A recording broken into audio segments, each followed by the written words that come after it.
I bet. What's happening, y'all? Welcome to broadcast with your boys Rico and SeyiOmonira. Y'all already know what I'm saying.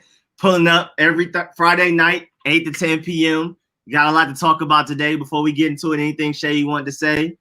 You know, at the end of the day, I am still your fantasy guru. I know I suffered one loss, but then again, Nick Chubb is hurt. Raheem Mostert got hurt, and Derrick Henry just had a career day. Like, you can't really predict that. Everybody's all human, but at the end of the day, I'm still giving you your fantasy news. I am still your fantasy guru. Who was it? I gotta see who has Derrick Henry in the league because I honestly don't know. I forgot that dude's name, but he had the highest point total. So of all the if I would have went against any other team, I would have lost. Oh, that's wow. Yeah, it was literally Joseph with the most, and DMV Casper you went against with 108. Nobody else had 100. You had 100. So you scored the third most out of all 10 people in the league and lost. Hey, man, like you said, get your fantasy defense up. Get your fantasy defense up, man. Get your I need you to get that fantasy defense up. So who is DMV Casper? That's what I want to know. Who's DMV Casper in the comments? Hey, DMV Casper, come claim your team, bro. Pull up with all the smoke, bro. Pull up with all the smoke. But in other fantasy news, thank God. I did not want him taking targets away from DK Metcalf. Yeah, good. Thank you. He went to the Tampa Bay Buccaneers.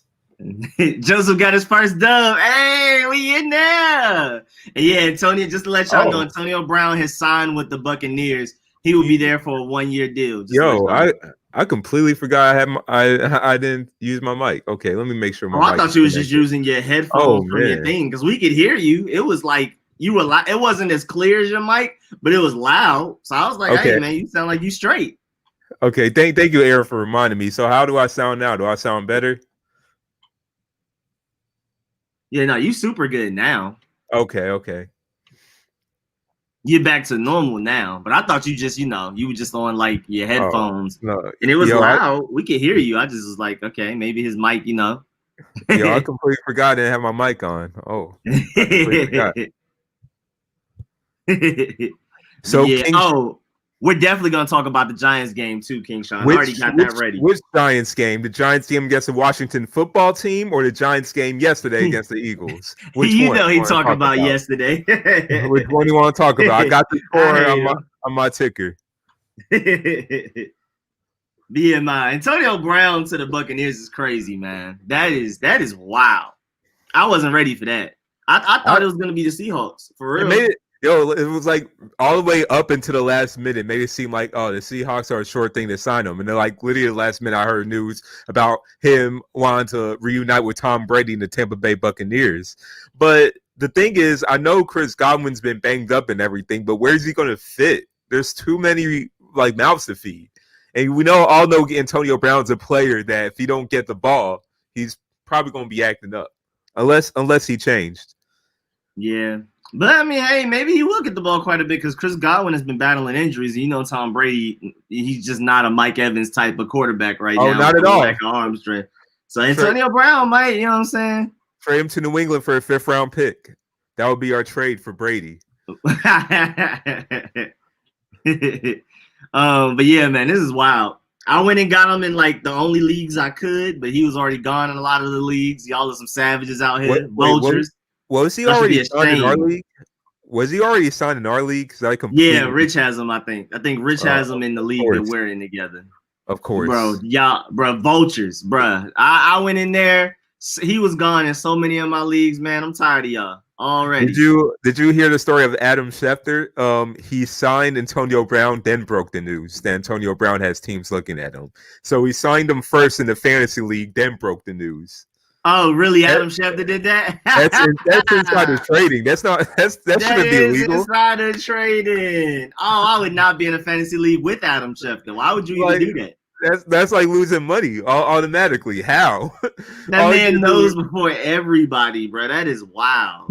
He tells you what's going on with the league. So why are you going to be in the same league with him? It's like being in a fancy basketball league with Adrian Wojnarowski or playing a mock draft with Adrian Wojnarowski. Like he already knows what team is picking. It's like, what's the point? Bro, just a challenge. That's it, bro. Extreme challenge, unfair handicap type of challenge. But hey, man, I don't get it. Anybody that's willing to be in a fantasy football league with Adam Schefter is a bold soul. Yeah. You're a different type of guy. I would not. Even as an ESPN employee, I would not do that. Like, nope, it better be for free because I ain't playing for money against them. Who you think I look like? Just in case, Fresh Montana, I'm gonna talk deeper into it about all of that later. But yes, just to answer your question plainly, I really want Trey Lance right now. It's Trevor Lawrence and Trey Lance is my 1A, 1B. And now Justin Fields third right now. I've been actually like watching a lot of film. Like I literally spent like 5 hours earlier today, like literally just watching Trey Lance film. And yeah, man, I love him. So, but yeah, I'm gonna get deep into that later because I have the college football schedule. We're gonna talk about it a little bit because Trevor Lawrence and Justin Fields play at the same time. So I'm definitely gonna be watching both of those games at 12 p.m. But we'll talk about that later. But yeah, back to AB, man. Back to AB. All right. First of all, I guess I should show y'all my. No, come here. Oh, that's the new. Cause like, yeah, Brody don't be barking. It's like, what's going on? Come here, Aja. Come on. I got the new fluffy. Like, this is the surprise.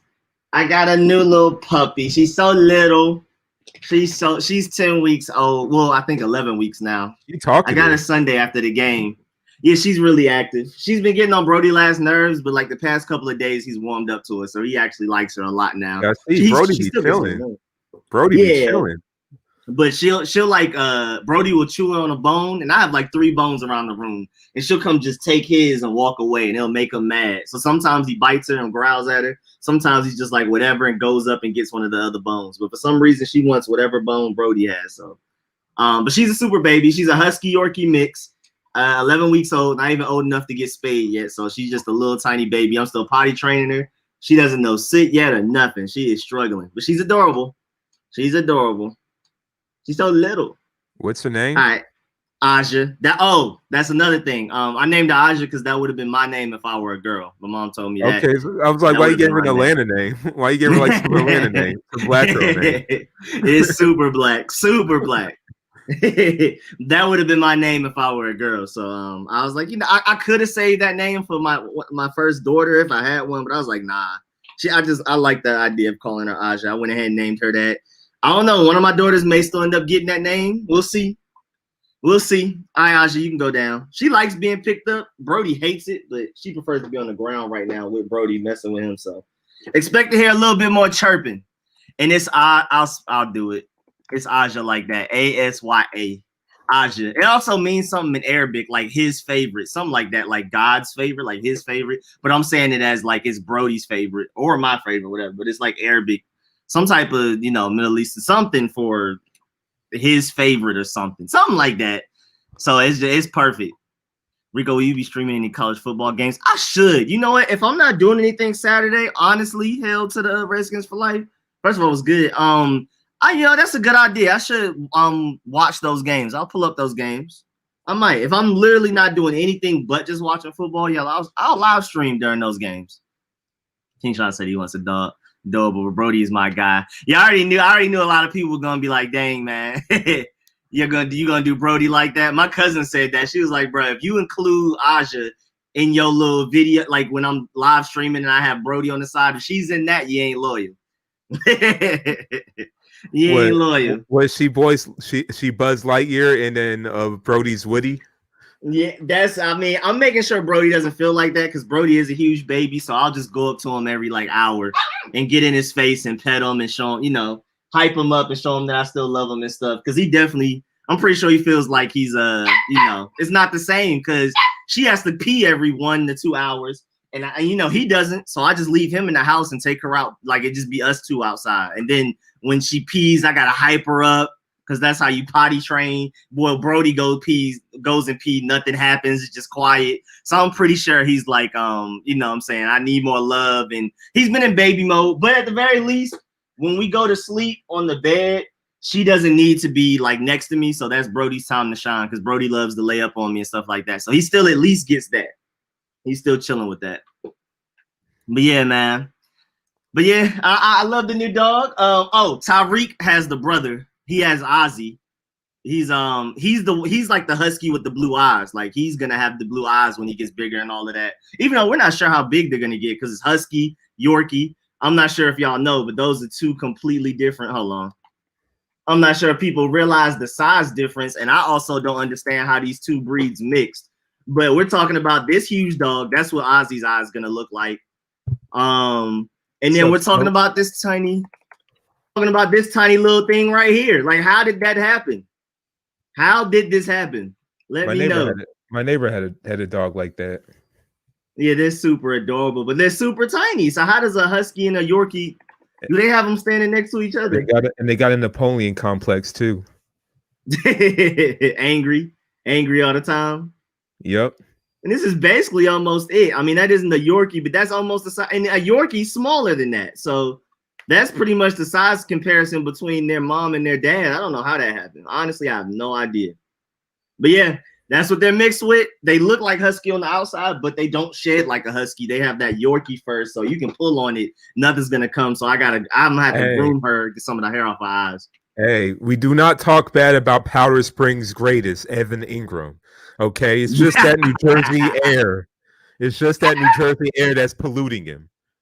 He's still from my city. He's still from my city. So we don't talk bad about Evan Ingram. Yeah, we're not gonna talk bad about nobody from Atlanta, bro. We can't do that, bro. I can't allow that on this stream. Maybe the other stream when we doing Burgundy and Gold, but this is an Atlanta stream when we doing the Friday night, Jane. So ain't no way y'all about to do us like that on that shit. But now Evan Ingram, bro, he been struggling. He nowhere near the worst tight end. Nowhere near. Hey, when you play for a team in New Jersey, what do you expect?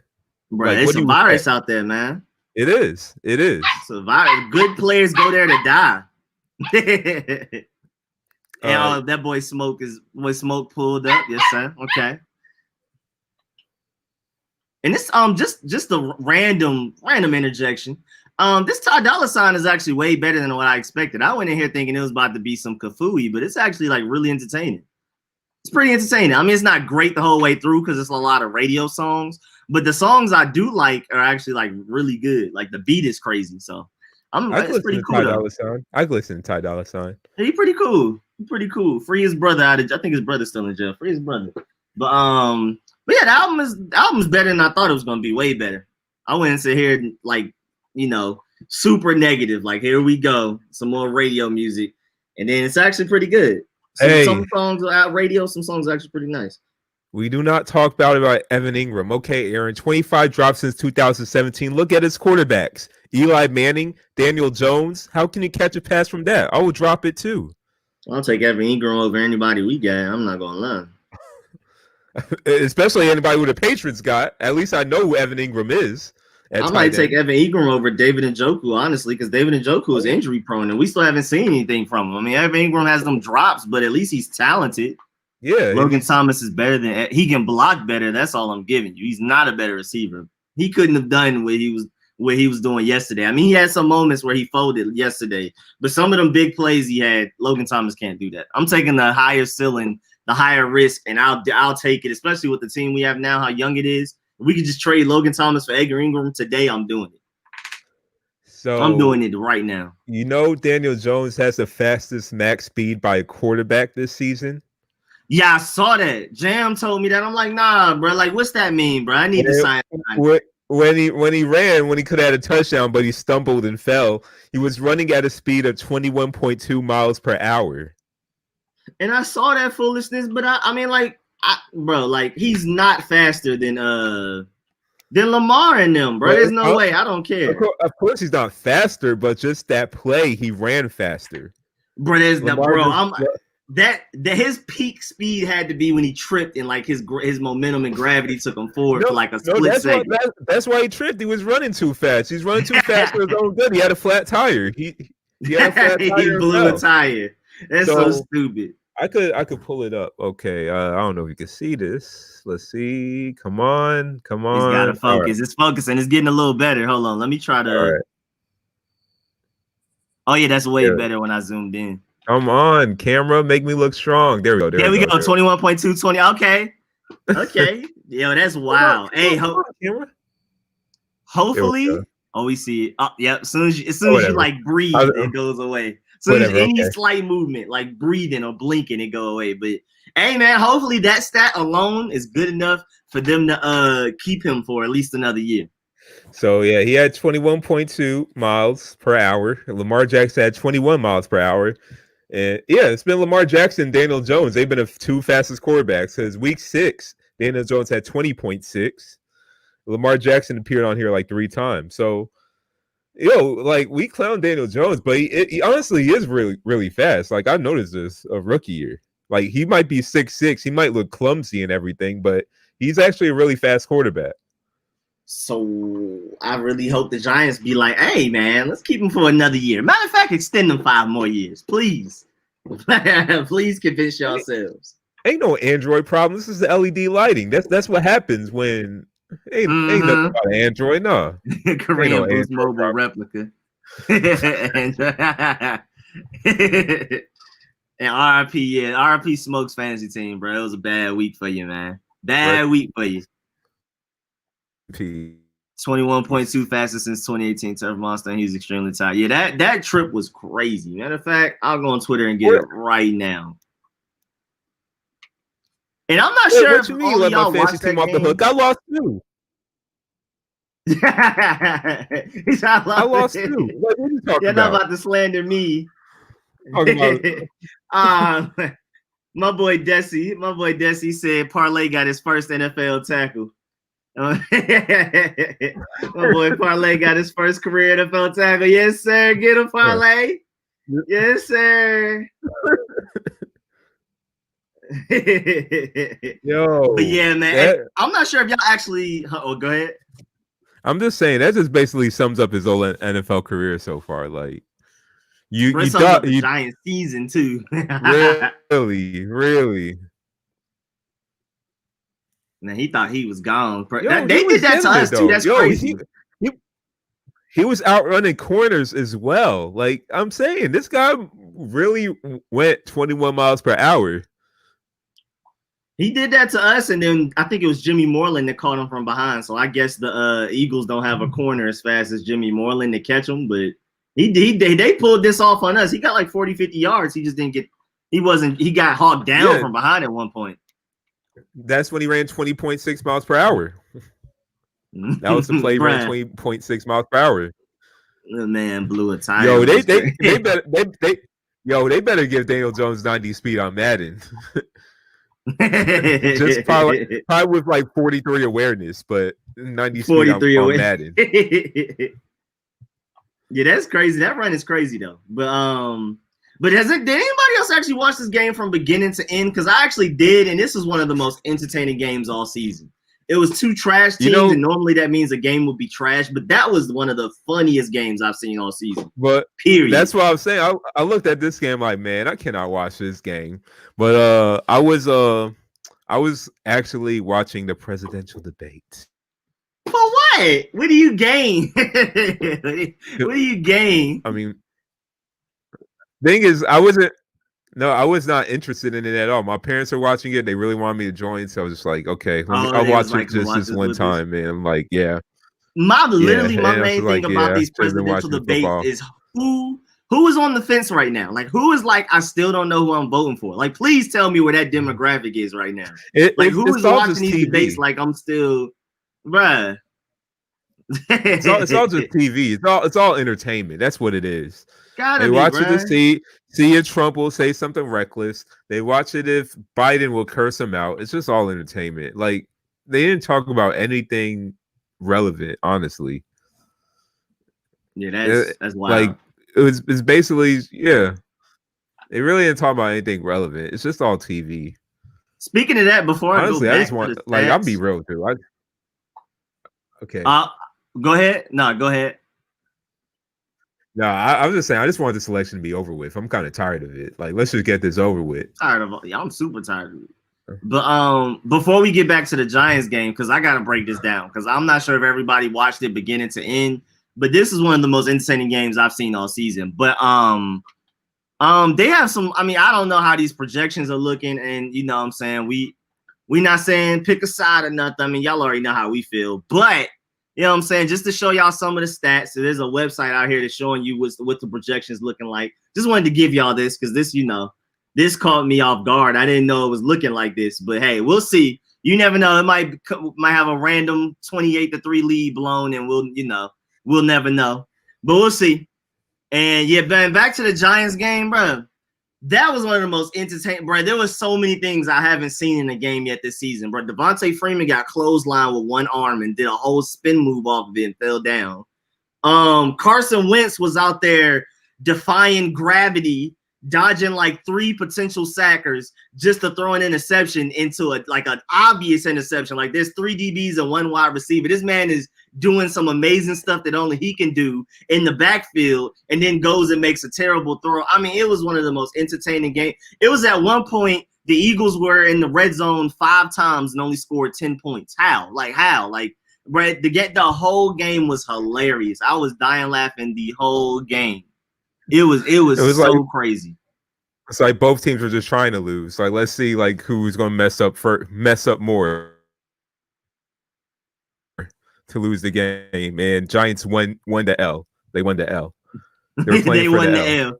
It looked like they were actually trying though, but I hope they win some more games. Let's go Giants. Let's go Giants. Win some more games. Why do you have real NY Giants Mafia in your comments? Why you have a Giants fan that says real NY Giants Mafia? Who is this person? I don't know. We got fans from everywhere. Hey man, we ain't even gotta join them though, bro. We ain't gotta. Where's Z at? Get Z on him. That's what I'm saying. I still live with my mom and the dad. Yeah, but you still support the New York Giants. Now that's something you should be ashamed of. That's something you should be ashamed of. But yeah, man. No, that game was hilarious. That was one of the funniest games I've seen in my life, bro. I mean, just back and forth stupidity, bro. Just straight comical. It looked like it was scripted. They were like, "Nah, I'ma outdo you in being sorry. No, I'ma outbad you. I'ma outbad it, bro." It was hilarious. I enjoyed that game from start to finish, man. Yeah, if there's a way, like if there's a Shaqtin' a Fool for NFL, if there was just a Shaqtin' a Fool for really, this whole game was like I just watched like from the 4th quarter on, and I just saw like all mess ups. Bro, it was hilarious. Bro, again, I think Carson Wentz was the funniest of them all because that man would dodge like 3 sacks in one play in the backfield for 8 seconds. Just making something happen, making something shake, improvising, and then throw it to 1 wide receiver triple covered for easy interception. I mean, it was just wild, bro. Hey, Giants fan. I'm not a Washington fan, by the way. So you're actually. You should not ask me how many Super Bowl parades I've been to. I've been to none, but I mean, my team, of course, has more championships than yours. So, Giants pride. That man's sticking with his Giants too. He proud of him. And the man in the middle of the crowd swinging. And yeah, King Sean, we need the Giants to win so they don't get a good quarterback and stick with Daniel Jones for the rest of their lives, please. So I believe in multiple generation. Like, thank you, Mom, for the mature answer. I mean, I want a Joan, but you know what I'm saying. I ain't even gonna do it. You know what I'm saying? We need Z for that. I'm gonna have to hit up Z, see what he up to. Oh yeah, no, we gotta talk about Boston Scott too. That's another thing. Boston Scott last year against the Giants had 4 touchdowns and had 2 touchdowns today. He's literally the Giants killer. I think the Giants need to sign him just so he can't do that to them. That throw that Carson Wentz made to Boston Scott, mind you, Boston Scott's only like 5'6". Yeah, I don't know how he saw him for one, but that throw was amazing. That catch was great too. And then Boston Scott, like they need to use him more. Even when Miles Sanders comes back, they need to use him more. He's their Darren Sproles. He is their Darren Sproles. Literally. Eagles just be out here inspiring short NFL players to be better. And I respect it. But that's just wild that that guy like really does nothing against anybody else. And then wait, what is going on? Oh, this is so stupid. There's so many memes. I'm just gonna scroll down memes. I'm just gonna scroll down all these memes. But yeah, it's wild that he doesn't really do anything against other teams, and then against the Giants, he's just suddenly LaDainian Tomlinson. Like I'll never understand it. And Jam was watching the game from start to finish with me, Cowboys fan, because he has Boston Scott on his fantasy team, so he was rooting for him there. So that whole game was just entertaining the whole way. Yeah, they just been memeing us up, bro. There's been NFC least and New York and Giants and Eagles memes all night, bro. I was only looking them up for like 2 minutes. Huh? Who is winning the NFC East right now? The Cowboys. I think no. Maybe technically the Eagles have a tie. I don't know how that works because the Cowboys haven't played yet. The Cowboys are 2-4. The Eagles are 2-4-1. So like, how does that? Does a tie help you, or like, how does that work? They just got to throw the whole division away. That's what they got to do. Dang, the Eagles! This is their first win when trailing by double digits in the fourth quarter since 2012. They had lost 36 straight entering Thursday. Oh my Lord! Yo! Who's this NY Giants guy? Oh, you're a Boston area, just a bandwagon. Hey man, he not playing with you. he not playing with you. That man Twitter fingers going crazy. But yeah, that's wild. Carson Wentz has now overcome a double-digit deficit in each of his last 3 home games against the Giants. So the Eagles are Giants killers. The Giants are Washington football team killers. Does that mean the Giants are Cowboys killers, or is it just stop there? Because Daniel Jones is 4-14 in his career. He's 3-0 against us. So literally, he's 3-0 against us, 1-14 against everybody else he's ever played in his NFL career. It's crazy. Know what? You want to go back to reading the Giants roster again? I can pull it up. All right. I can pull it up. I'll let you handle that one too. I ain't got no beef with buddy. That's pretty funny. Let you handle that one. Just let me know when to scroll. All right. Let me see what we got. I keep forgetting they got Shane Lemieux. That's crazy. Like I said, I'm then going to slander my boy Evan Ingram. He is from my hometown, Powder Springs. I am born in Fall River, Massachusetts, but he's from my hometown, so I'll leave him alone. Devontae Freeman is trash. He is washed up. And matter of fact, he wasn't even the starter for the Giants yesterday. Wayne Gallman was, and he was trash too. Andrew Thomas has been a bust. Will Hernandez, let's scroll down. We also got Danny Fumbles. I do like Will Hernandez. I like that boy. Danny Golden Tate made a catch. Golden Tate had a great play yesterday. Oh yeah, Golden Tate relevant for like the first time in like 3 years. Darius Slayton, decent receiver, but this shouldn't be your number one receiver, you know. Daniel Jones, I think that speaks for itself. I mean, he lived up to his nickname at the end of the game, Daniel Fumbles. Colt McCoy is your backup. That means that you can't replace Daniel Jones, so that's a bad thing. You can scroll down. And we know the Colt McCoy trials, man. We know it best. Lorenzo Carter. He was so dominant. Yeah, he was from UGA. It's crazy, bro. Was he from UGA? Yeah. He was dominant in high school. He was pretty good at UGA, but not great. And then I don't know what's going on at the NFL level. I forgot he was there. Yeah, he's been forgettable. Leonard Williams has been forgettable when he went to the other New Jersey team, you know, coming from the other New Jersey team. Dalvin Tomlinson, I think he's been good, but you know, he plays for the Giants, so can't really tell who's doing good in that team. It's really just Saquon Barkley and everybody else, you know. And Saquon Barkley, of course, got a torn ACL, so it's just everybody else right now. Like the comment section got your back, even though as much as you talk trash about the Washington football team, they look like they got your back. The enemy of my enemy is my friend. That's basically that in a nutshell. Y'all can come together and agree on one thing: a hate for the Giants. That's so stupid. Yes. Can we scroll down to the corners? And they got James Bradbury. Corners got torched. Jabril Peppers, oh man. Yo, what is his position? So coming from Michigan, this guy was supposed to be that matchup nightmare for offensive players. That he's big enough to guard tight ends, quick enough to guard running backs. He got burnt by Boston Scott.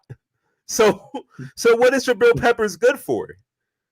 Yeah, bro, I don't know. He's horrible in coverage, and he got burnt by a running back when he was supposed to be able to cover running backs. He ran a 4.3. Didn't he run a 4.3? I don't remember what he ran, but he was so fun to watch. No, he definitely ran a 4.3. He ran a 4.340 in the combine. Yeah, that didn't show up on that play. I ain't gonna hold you. Yeah. It did not show up on that play at all. I forgot they had Logan Ryan too.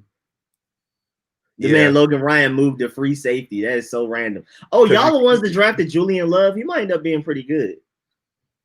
Oh, Julian Love? Oh. Forgot about Julian Love. I didn't know he went to the Giants. I didn't remember that. And Logan Ryan got burned so much he had to move to safety. He got burned so much playing corner. But there was so many Washington football team fans that wanted him in free agency. I was like, please no, bro. If you leave corners and tackles, that's a bad thing. That means he's only good. He's only good playing cover. Playing a man, he's going to get burnt. Help him. Like, help that man. The same thing with the Patriots. He was just good when there was a safety up top over him because he was just too slow. He was going to get burnt. Tragic. Yeah, I don't like Logan Ryan. I'm so glad we didn't sign him. But you never know. Maybe a free safety. I haven't peeped him. I didn't pay as much attention to him, so I don't know how he's playing for the Giants at free safety at a position change. But yeah, Jabril Peppers is crazy. But we knew coming out the draft, like the Browns were tripping him when they took him. We knew that he was going to be a tweener. Like you don't know if he's a linebacker or a safety. I thought he would at least be fast enough to cover running backs, though. He can't even do that. Man. There's a difference between being a versatile player like Tyrann Mathieu and then just being a tweener where you're just not good enough for any position in the NFL. And he's the latter. He don't have a home. You don't want to be a tweener. You want to be a versatile player. Being a tweener is a bad thing. Being a versatile player is a good thing. Being a versatile player means you can play many positions well. Being a tweener means you can't fit one position. Yeah, exactly. That Jabril Peppers thing is crazy. And I don't know where he's going to end up because I'm pretty sure the Giants aren't keeping him past this contract. Rico, you know more NFL players than I do. Who is O'Shane Ximines? O'Shane Ximines. I like them coming out the draft. I don't think he's good yet, but I love them coming out of the draft. I like him. He's like an edge rusher. Okay. See, which is weird because they have Will, middle linebacker, and I guess this is like Sam, I guess. But he's not that type of guy. Like, he's not a coverage guy. He's like a straight just hand in the dirt guy. So I don't know. That's weird. He's not built like a Khalil Mack necessarily. Or well, not even a Khalil Mack, like a Von Miller. Like, he's not that size of a guy. He's like a big guy, like a defensive lineman, like a straight up just defensive end. I don't know why. Let me go look at him again, bro. They probably run multiple defenses. Maybe so. Yeah, he's 6'4" and everything. I mean, he wears 53, but I don't know. It's still weird to hear him. Like, I can't see him playing more coverage than rushing the passer. I think he needs to be rushing the passer as much as possible. That's so weird. But I wanted him coming out of college. I did want him. I mock draft him to us, but then the Giants got him in the 3rd round, which I thought was a little too high. But I like him. I think he will end up being pretty good. But I mean, probably, but he plays for the Giants, so probably not. Let me see how much he weighs, bro. It's the New Jersey water. If you play for the Jets or Giants, you're not going to be good. Yeah, he's 254. He's basically the same exact build as a Lorenzo Carter. Like, I just don't see how he can work in coverage. That's so weird that they have him as an outside linebacker. And not even like a 3-4 outside linebacker. No, not even a 4-3 outside. No, it is. So it's a 3-4. Wait, okay. So nose tackle, D tackle, 2 of them, right? I guess. Who's on the field at the same time? All right, outside. Let me look at this because I'm confusing myself. These are the corners. These are the DBs. All right, so that leaves 1, 2, 3, 4, 5. So you have two D tackles, maybe 2 outside linebackers, 1 middle linebacker, 1. Huh? Yo, what is going on, bro? All right, I'm hurt, bro. I'm hurting myself. I'm giving myself a headache, bro. I don't know, but I do like O'Shane Ximines. I'm not sure if he's 5 yet. I don't even remember his name being called when we played them last week, but I like them coming out the draft at least.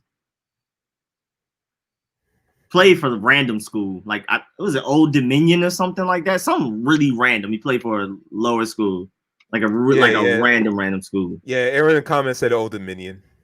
Oh, okay, bet. I haven't been in the comments in a minute. Let me see what's going on. Oh yeah, really? Why Giants Mafia ain't playing with y'all? He ain't playing with none of us actually. Now he on our head. Yeah, Daniel Jones is 3-0 against us. He's 1-14 versus everybody else. That's what's crazy.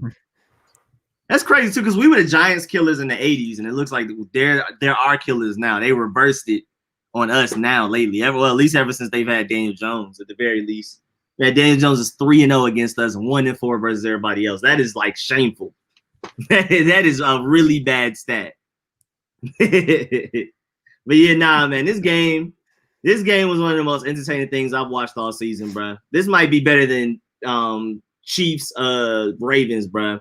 I forgot there was a few more things I can't remember. That game wasn't that competitive. I thought it would be better, but yeah, Chiefs and Ravens were competitive. And Eli is not a Hall of Famer. I'm sorry. He probably will be voted into the Hall of Fame, but he shouldn't be. It was that defense that helped him and lucky catches. Oh, yeah, I agree. He will make it to the Hall of Fame, but I don't think he deserves to be in there either. But he is. Like, it's nothing we can do about that. I'm pretty sure he's going to. If his name was Eli Lanning, then he probably wouldn't make it to the Hall of Fame. But since his name is Eli Manning, he will. Let me see, bro. Wait, there was some more highlights somewhere, bro. Oh, that was the Deshaun Jackson injury. Oh, yeah. That was weird, too. Oh, yeah, the Evan Ingram drop. Yeah, that's what everybody's talking about. When Daniel, you know how hard that ball is coming when Daniel Jones throws it? It doesn't have a soft touch. It doesn't even have a tight spiral. Of course, Evan Ingram's going to drop it. It's not Evan Ingram's fault. It's just Daniel Jones. They got to get a better quarterback. You see how rough that ball was coming to his hands? Pause. You see how rough that ball was coming to his hands? Like, he can't possibly catch that. You're not playing. You're gonna find a way for Evan Ingram. You're gonna find a way. He couldn't possibly catch that. Like, come on now. Something not New Jersey water. Bro, I'm trying to find some of these Eagles Giants highlights, bro, because it was crazy, bro. It was some like wild stuff I've never seen before in that game of just how bad it was. I mean, it was just straight mediocrity. Bruh, I can't find anything, man. I can't find anything, bruh. I'm sick. It was a lot of foolishness in that game. Shenanigans. That's the best way to describe that game. Pure shenanigans. It was literally the Looney Tunes. What happened to Sterling Shepard? He was drafted to be their number one receiver after Odell. What happened to Sterling Shepard? I don't know, man. Is he even the second string receiver? He was out there. I saw 87 at one point. I think he was open and Daniel Jones overthrew him. I think that's the only time I remember him playing. Sounds about right. They said stop giving Evan Ingram excuses. It's not excuses. It's not excuses. It's just like I'm just telling you how it is. It's not excuses. Wait, who were you rooting for in that game? The Giants. I don't want the Giants to leave Daniel. I want them to keep Daniel Jones for the rest of our lives.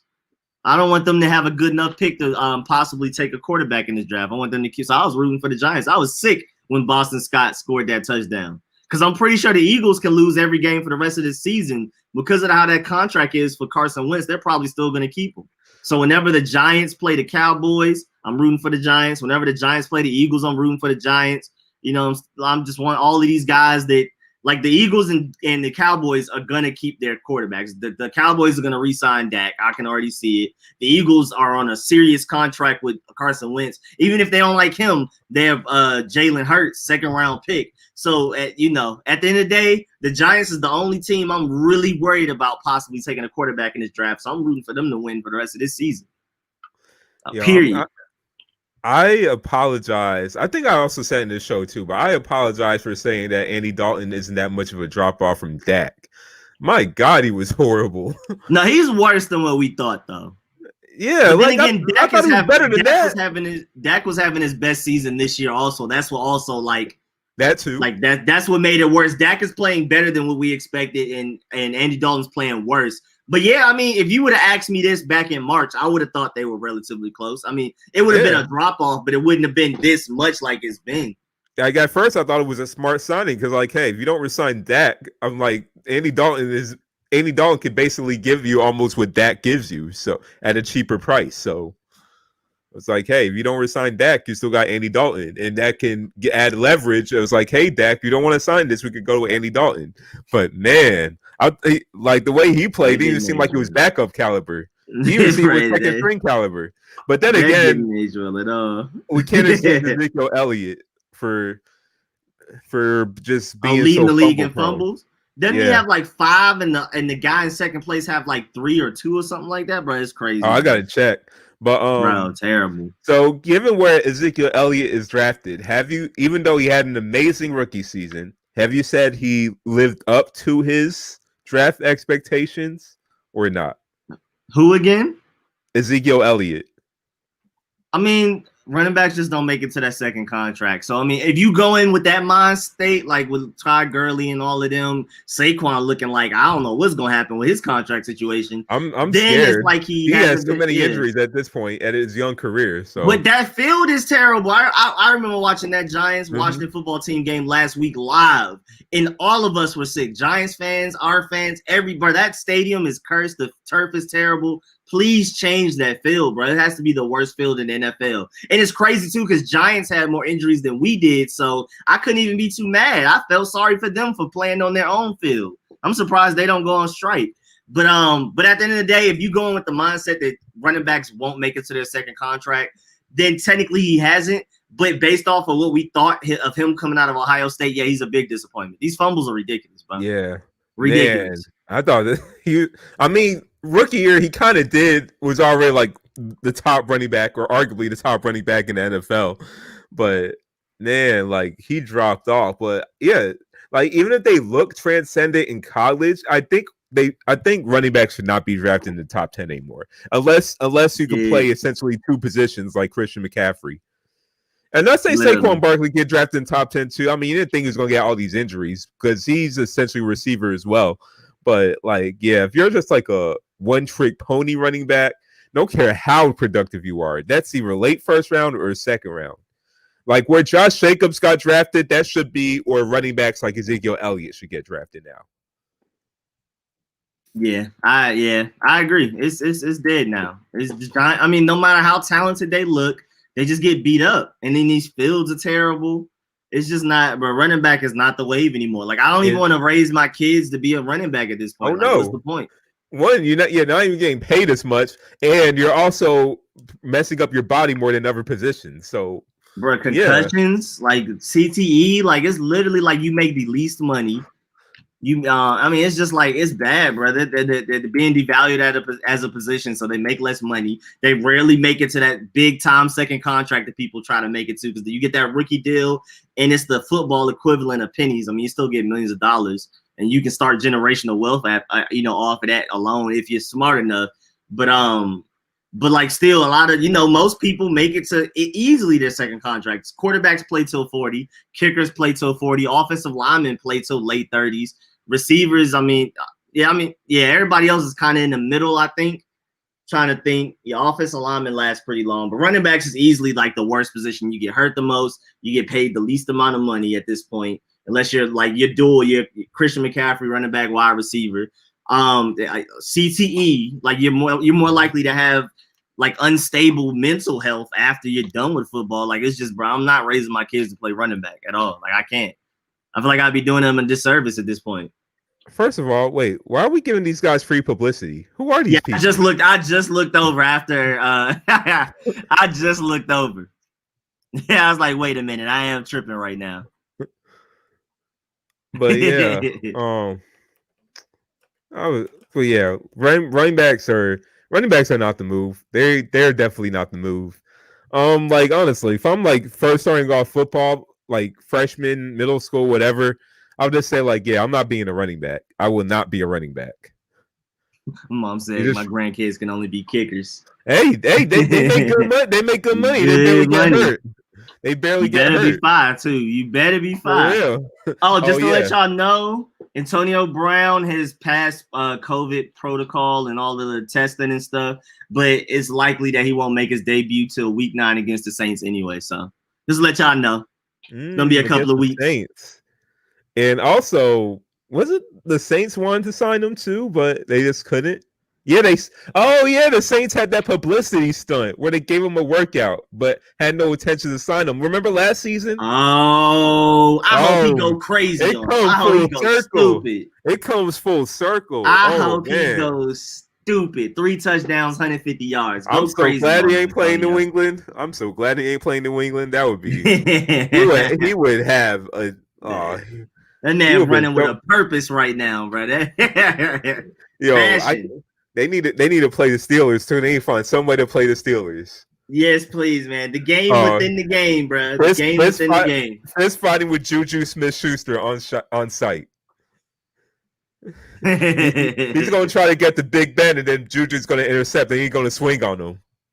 Like, what was that you saying about me? What was that you were saying about me being a cancer, huh? You're praising Big Ben in the locker room. Yeah, that man Juju don't seem like the type to want to fight too, so that's a little dark for him. He seems like a very fun guy. He don't seem like a guy that likes controversy. Yeah, very silly, very approachable guy. Exactly. He seems like a guy that do not want any confrontation at all. I always hate how Jam and them be talking about people. You be approachable. That's like that. Why is that such a negative thing? You're an approachable guy. You're an approachable guy. So approachable. That's an insult. It's always so funny when they do that to people, bro. Whenever they be talking trash, they be like, "You're an approachable guy." He's just gonna have the new guy, Chase Claypool, handling his business. Chase Claypool 6'4", so yeah, Chase Claypool might secretly have them hands on him. Yeah. He might have them thumpers on him. Might be able to squabble with a few people. I don't know. He is a big guy. I mean, they do call him Baby Megatron. Or whatever they call him. They call him something with some play on words with Megatron. And all right, real New York Giants Mafia. I appreciate you pulling up for the entertainment. Gave us some entertainment. I appreciate it. Y'all know I'm always here for that.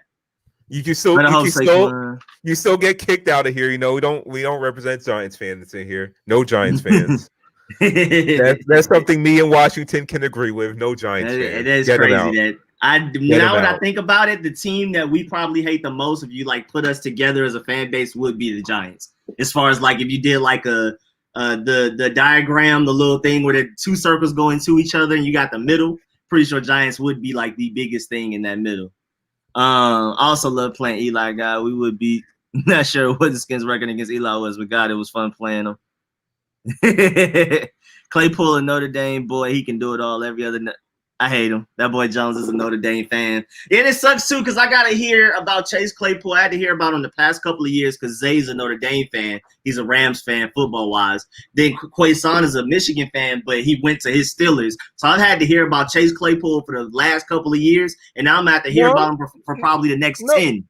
Hey, Quayson, I can't be a Michigan fan. You go to Georgia State. Support Georgia State. Nah, he grew. He been Michigan since he was born. No, you can't be supporting another school. Now your team got a football team. Like, see, our team, me and Rico, our college didn't have a football team, so we can support another college. It's a good point. St. John's literally doesn't even have one. Not that it's terrible. They don't even have one. The whole Big East don't have one. It's just something with Catholic schools and not having football and having equal female. They don't have no space.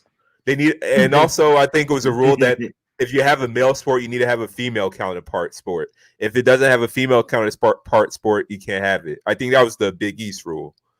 So that's why you don't have football. Random. Yeah. But they also have female track at St. John's, but no men's track. So you can have a female sport, but no men's sport, but you can't have a men's sport without a female sport. I think that's what the rule was. Yeah, that's crazy. He said, Rico, you enjoy what you do. Have a good weekend, man. Appreciate that, real man. Appreciate that, man. I'm always having fun, man. Okay. I wish I could be more confrontational on here, and Joan, like I am in real life, but what I'm saying, I got to keep it peaceful, kind of keep it PG for the content on the YouTube. So I'm over here chilling, laughing. And real NY Giants Mafia, all cool. I just love the banter, so it's all cool. Always fun, man. I'm always here for the static. I might not respond because it's a PG channel, but I'm always here for the static all times. I love it. It's funny. Now, all we just need is a Raiders fan to come in here, and I'm ready. That's all I need. Why Raiders fan? Bring up Tuck Rule. You hate it. You a hater, bro. You a super hater. That was wild, bro. That is still y'all some cheaters, bro. Brady did not fumble. That was an incomplete pass. That's all I gotta say. Yeah, that's what the Patriots like over there. When I was at work, when I pretend to be a Falcons fan, I'll say to a Saints fan, I'll come in that was a clean defensive play. by that Rams corner. That was the cleanest play I've ever seen in my life. Bro, on time, perfectly on time. Got there at the nick of time. Not too early at all. I just legit thought Anthony Thomas would be one of the next saddest looking. I thought he would. You talking about Andrew Thomas? I thought he was gonna be really good too, but I didn't like him over Tristan Wirfs and all of those other guys. I said that. Mekhi Becton, what's his other buddy? Jedrick Wills. I always thought Andrew Thomas was more NFL ready, kind of like day one ready to start, but he's not like the most talented. Like he's not the most athletic. All of those other guys are far more athletic than him, have higher ceilings. So I was surprised the Giants took him so early because it was like you can trade back and get one of the other guys, and then 3 years down the road, they'll be better than him. But it looked, I mean, they're better than him way earlier than I thought. And I was wrong about Andrew Thomas. I was right and wrong. I thought he was the least talented out of the 4 top offensive linemen, but I did think he was going to be better than what he is now. I don't know what's going on. But then again, he got benched at the beginning of our game for some disciplinary reasons. So it's not like he's gotten like benched. A lot of people thought he like got benched, like he's been that bad. He hasn't been like the worst thing ever. But yeah, he's definitely not playing as well as I thought he would. And that's a Georgia Bulldog. So you know what I'm saying? I've been looking at him and rooting for him and stuff like that. But at the end of the day, he's just not doing it. Oh, he showed up late to a meeting. How you gonna play sorry and then show up late to a meeting? But then again, these Georgia Bulldogs players have been out of control with DeAndre Baker and Andrew Thomas out here tripping. And it's like at least 2 of them always get arrested in the offseason. At least 2 of them. Bruh, it seems like with UGA, it's like it was somebody else recently too. Not Andrew Thomas, not DeAndre Baker. It was somebody else that got in trouble from Georgia. I'm like, bro, I don't know what to tell you. And I already know George Pickens. He's like possibly Julio level talent. Like he's literally like that guy. He's the best receiver we've easily had since AJ Green. You could argue he might be slightly more talented than him potential wise, but he's a troublemaker, bro. I can already see him getting into the NFL and getting into trouble all the time. He gets into trouble this day. He gets into a fight every 3 games. When we played Tennessee, the quarterback kind of like fell out of bounds. He took his water bottle and acted like he was peeing on him with the water bottle. And then he got unsportsmanlike conduct for it, of course, and all of that. Like, it's just, bro, like he can't help himself, bro. Like, it's always something, bro. I worry every game about him getting into a fight or some type of shenanigans. What's the difference between him and Michael Thomas right now? Bro, he's even worse than Michael Thomas, bro. I promise you, bro. He's terrible on attitude-wise. He's not afraid to fight anybody. He might literally be like Pac-Man Jones, bro. And it's crazy because he wasn't even like our recruit. He was I think he was Ole Miss or Mississippi State, one of them. He was a commit for them forever, or Auburn, one of them. He was like literally committed to them for like a year. And then literally like on signing day, he flipped. He was like a hard commit, and then literally when he was like actually gonna say where he was gonna sign, and they do the whole ceremony with their parents next to him, he randomly threw on a Georgia hat. Nobody expected it. I didn't even watch it because I was like, oh yeah, I just assumed he was going. Oh, that was him. I remember that. That. I hate when players do that. I really do, because it's like, look, these colleges like do their spend their time getting to know you. Y'all be playing games. Well, they be playing games with that. Yeah, just put on the hat you're going to. Don't be doing these fakes. It's entertaining for me because usually when somebody does it, they don't go from Georgia to somebody else. They go from somebody else to Georgia. So I'm on the winning end of it usually, at least like the last few years, because Georgia hasn't been a good recruiting place until like literally the past 3 years. People keep acting like we underperformed and we folded in like that championship against Alabama, but literally until like the last 3 years, we've been getting 5 stars consistently. Like Roquan was like the only 5-star on that defense that year, like, period. Now we have like 10 of them. Huh? I forgot one player who did that, but there was one 5-star who did that, but ended up not living up to his expectations of a 5-star recruit. And the team that he faked he was going to, blew his team out, and he wasn't playing well.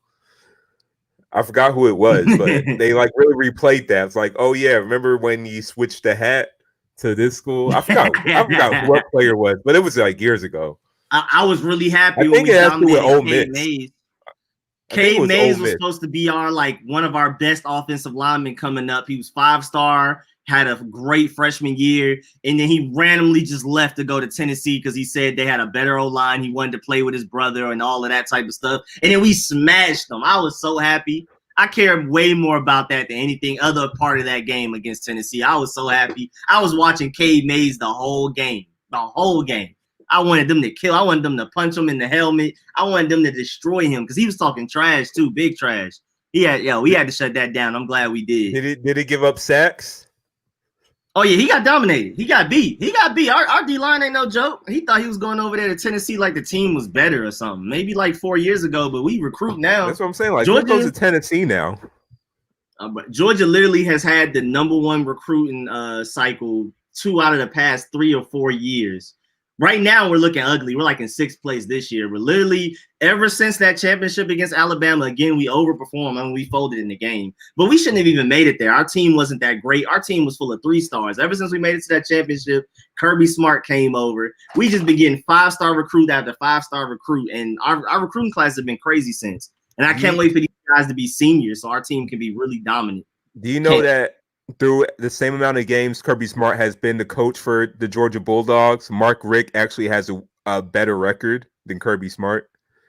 Really? Yeah. It was something like a slightly better record, by 30 wins. That is wild. That is so wild. I didn't know that. That's interesting. Everybody trashing Mark Richt for not winning the big one, but why is nobody trashing Kirby Smart for essentially... Wait, you're lagging. Hello? Shay, you there? What happened to Shay? Well, while Shay's gone, I'm gonna go ahead and get back. Thank you for whoever told me it was Isaiah Wilson. Thank you. That's what thank you for that. Thank you. Yeah, Isaiah Wilson's one of them Georgia guys that's troublemakers. You got to be ready. If you draft a Georgia guy, you might have somebody that's willing to fight, get in the shootout, smoke. You know what I'm saying? I'm not going to lie, bro. I'm not going to lie. I'm sorry. Yeah, Rico, you're talking about Isaiah Wilson, Keyshawn Isaiah. Thank you. And yeah, Rodney, what's good, Rodney? Haskins, something with a hotel. I didn't read into it. I saw he got fined and was like, whatever.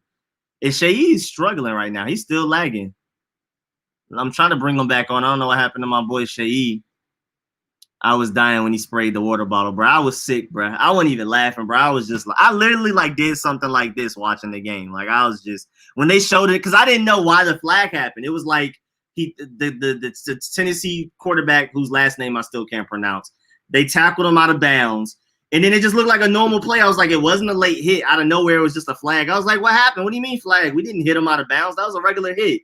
And then they showed a slow motion replay from that weird angle. It is just come on, dog. Come on, bro. He's literally about to be Pac-Man Jones wide receiver wise, bro. That man is trouble, bro. It is crazy. Yeah, my boy Shay got mutilated, bro. My boy Shay that got Diddy bot, bro. That boy NY Real Giants fan hacked into, he DDoSed him, bro. He hacked into his internet. Fried that man router real clean, real swift That's crazy too, because I got friends that actually know how to do that too. It's wild. Frying people's routers and stuff. That is highly illegal, and it's not even worth the laugh. So make sure y'all don't do that. It's just not worth it, bro. It's literally jail time. It's not even a severe fine. You do years for doing that if you get caught. But yeah, he committed to Auburn, then flipped the UGA. Thank you. These Isaiah Wilson needs some therapy. A lot of Georgia players need therapy, bro. We just be bringing over some of the hood is the hood, and just, hey, man. They act right while they're with us generally. And then they get to the NFL, and then there's no disciplinarian like a Kirby Smart to keep them under control. I mean, you thought Joe Judge and all of those guys were going to keep somebody like a DeAndre Baker under control? Nah, they're not Kirby Smart, you know what I'm saying? And so then once they get free of Kirby Smart's tyranny, they start acting out. McCole Hardman had issues. Yep, McCole Hardman too. It's wild, bro. I don't know. Our team, but that's why our team plays so hard, because it's some of the most athletic, angry people out here doing it. Some of the most ignorant people. But at the NFL level, I don't know, man. You might want to be cautious. Oh, my boy Shay, he said he's on the way back. He's going to restart. It's not letting them come in. Yeah, man. As much as I love my Georgia players, I have to acknowledge the fact that, you know what I'm saying, they come with some baggage. I mean, even Westlake High School. My boy Cam Newton's still on a laptop at Florida. Y'all already know what Adam Pac-Man Jones did his entire career. Always at a club, fighting, shootouts, all of that. You know what I'm saying? That's Westlake's finest right there. that's my high school for you right there. Said stop, you're gonna get timed out. Wait, what happened? Georgia got something good in them. Got you. Our O-line plays their best game of the year. Shay got a broken Samsung phone. Shay got that McDonald's Wi-Fi. He need 5G. Y'all not playing with him. Yeah, our offensive line last week against the Giants, which is another reason why I super think Kyle Allen's not it. That's by far the best offensive line that's played at all this season. I think Alex Smith got it the worst because those 3 quarters he played, that was the worst offensive line ever was. The 4 games Haskins got was really bad, way worse than what Kyle Allen got. And that's another thing. Like, I mean, especially since Shay not here, we can super talk Washington football just real quick. That's another big thing. Like, a lot of people were mad at Haskins for the same things that Kyle Allen does. He doesn't see open receivers down the field. Terry McLaurin wide open by 5 yards, doesn't see him.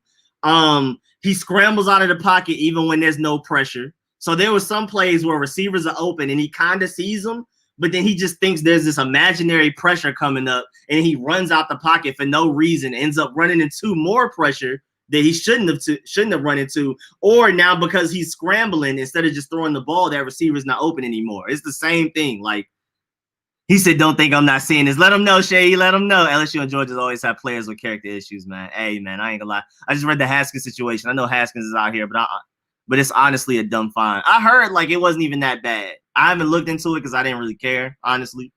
But I heard it wasn't like that bad of an offense. Champ Bailey wasn't a problem, though. No, I mean, you got guys like Roquan Smith that like they're good. But lately, I'm not talking about just in history. I'm talking about lately. Because Thomas Davis went to Georgia too, and you see how much of a good guy and a leader he is. But I don't know. These like I've been saying, it's only been like the past 3-4 years that we've actually been signing the top of the top dogs. And for some reason, now the guys that we're signing, I don't know, they just come with a little bit of ignorant with them. But that's why they play so hard on Saturdays. They come with a little bit of ignorant. I don't know what's up with this week, but man, this Wi-Fi has just been terrible this week. I don't know why. You got my boy, real Giants fan, DDoSed you, bro. He getting your router out the paint. For real, probably. Like, you probably bugged my router or something. I don't know. Yeah.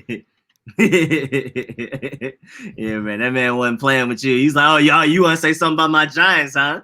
Man, sound right back right onto the website. It's crazy too because I know some websites too that can do that, but it's illegal. I had to restart my whole computer just to get back on here. Like, hell, my boy. Real. Hell, my boy. Yeah. Wait, and I seen HCTR 445 said, in my opinion, if we don't get Trevor Lawrence, I don't want a quarterback. Actually, I really. Like I said earlier in this stream, I'm not sure if you were here, I really love Trey Lance now. I watched like 5 hours of Trey Lance film between today and yesterday. I love Trey Lance. I took some notes if y'all want me to give them to y'all. I'm going to officially do like a film session at some point or like some video on it. But like I can give y'all what I think about him as negatives and positives. And I'm telling y'all, bro, he sounds like he's that dude. Like honestly, between him and Trevor Lawrence is by far the more NFL. Not even by far. It's not even that big of a gap because Trey Lance like actually does pro level concepts. He runs I formation. He runs single back formation. He doesn't even run that much shotgun. Like he knows how to identify potential blitzers and stuff like that. He's the one calling protections. That's something that even Haskins is not even good at yet. Like he does stuff that like NFL quarterbacks do. He already knows how to move a safety with his eyes. Like he knows he wants to go to the receiver to the right. So he'll look to the left so the safety go over there and then he'll throw it to the right because now the safety's out of position. Like he's already doing all of these advanced level stuff, but still he's not as NFL ready as Trevor Lawrence. But at the end of the day, just off of his athleticism and his arm, he technically has a higher ceiling than Trevor Lawrence. So that's why I'm like, it's either one for me. I like Fields a lot, but it's literally 1A Trevor Lawrence, 1B Trey Lance, and then third Justin Fields. After I watched all this Trey Lance, bro, he's crazy, bro. It's really wild. Trey Lance is Russell Wilson. Bro, he's Russell Wilson with a bigger arm, a quicker release, and he's like, what, 6'4" and like heavy? Like you can't tackle him. Like you can't. It's no arm tackles are gonna bring him down. Like he's strong. He might be stronger than Justin Fields. I think he's actually a little bit stronger. But yeah, his last game was not good. But I mean, I think that was just the first game of the season. Just came off just trying stuff. I mean, and you can't even argue with stats. Like, I mean, of course, there's some luck to it. But come on now, bro. Like 2,700 passing yards, 28 passing touchdowns, 14 rushing touchdowns, 0 interceptions. Like, how can you, bro? Come on now. It doesn't matter who you're playing against. It doesn't matter. And then actually, you know, that division, even his team, he has a running back on his team is actually pretty good. You know, his level of competition is the same that Trevor Lawrence and Justin Fields aren't going to. But if you look at his traits, his deep ball accuracy, his anticipation, his movement in the pocket, like it's things like that you can isolate him. And even if he played for Clemson and was going against Alabama like a Trevor Lawrence, he could still perform really well. So I love him. 0 interceptions. There's a lot of luck in that to just not throw any interceptions. And he had 4 fumbles, only 1 loss. Like there's a lot of luck in that. But hey, man, if he's that lucky, I'm about to take luck as a traceable trait. Like, hey, man. Like, I'm about to be able to quantify luck. Like, hey, man, is your quarterback as lucky as ours? I'll take it. I'm going to add that as my positives in his scouting report. You know what I'm saying? I'm going to be like, hey, man, if Trevor Lawrence is good, but is he lucky? You know what I'm saying? Like, I'm about to start adding that into his evaluation. Because, hey, man, if we can get some of that luck, just a little bit of that luck, I'm taking it. Who's less likely to get COVID? Hey, exactly. And then, you know, the saying, sometimes it's better to be lucky than good. Yep. Trey Lance has a lot of luck. He's one of the luckiest people I've seen. But even beyond just the luck, he's just really good, y'all. I'm telling y'all. I have a whole bunch of notes on him. I can go literally one by one. I'm gonna save most of it for my film session. But you know, if y'all want to, we can go into Trey Lance. Again, I have Trevor Lawrence 1A just because he's more NFL ready. Trey Lance 1B. He's not that far behind. He's definitely more NFL ready than Justin Fields. Even so, sitting out for this season is not worrying you at all about Trey Lance. No, he's already working with Quincy Avery, so I'm excited about that. He's already working with the guy that you know works with like Deshaun Watson, all of the young quarterbacks that come out and are great. He's like the quarterback guru. He's already working with them like now. He got a head start. I would prefer games over working with Quincy Avery like a head start wise, but he's still out there like. He's working with Quincy Avery already, like as of like last week or something like that. So they're already going to fix all of his issues. And it's crazy too, because Haskins, even though he threw 50 touchdowns, you can see the mechanical issues. Like you can see like, okay, when he gets to the NFL level, that he might not be able to get away with this. And so far since he's been in the NFL, he can't get away with it. But with Trey Lance, like he has like a lot of mechanical things that are great. Like a lot of people like Matt Waldman, I trust him. And I like what I do is I watch film, come up with my own ideas, my own impression, and then I'll go watch other people's film sessions to compare how I feel about things.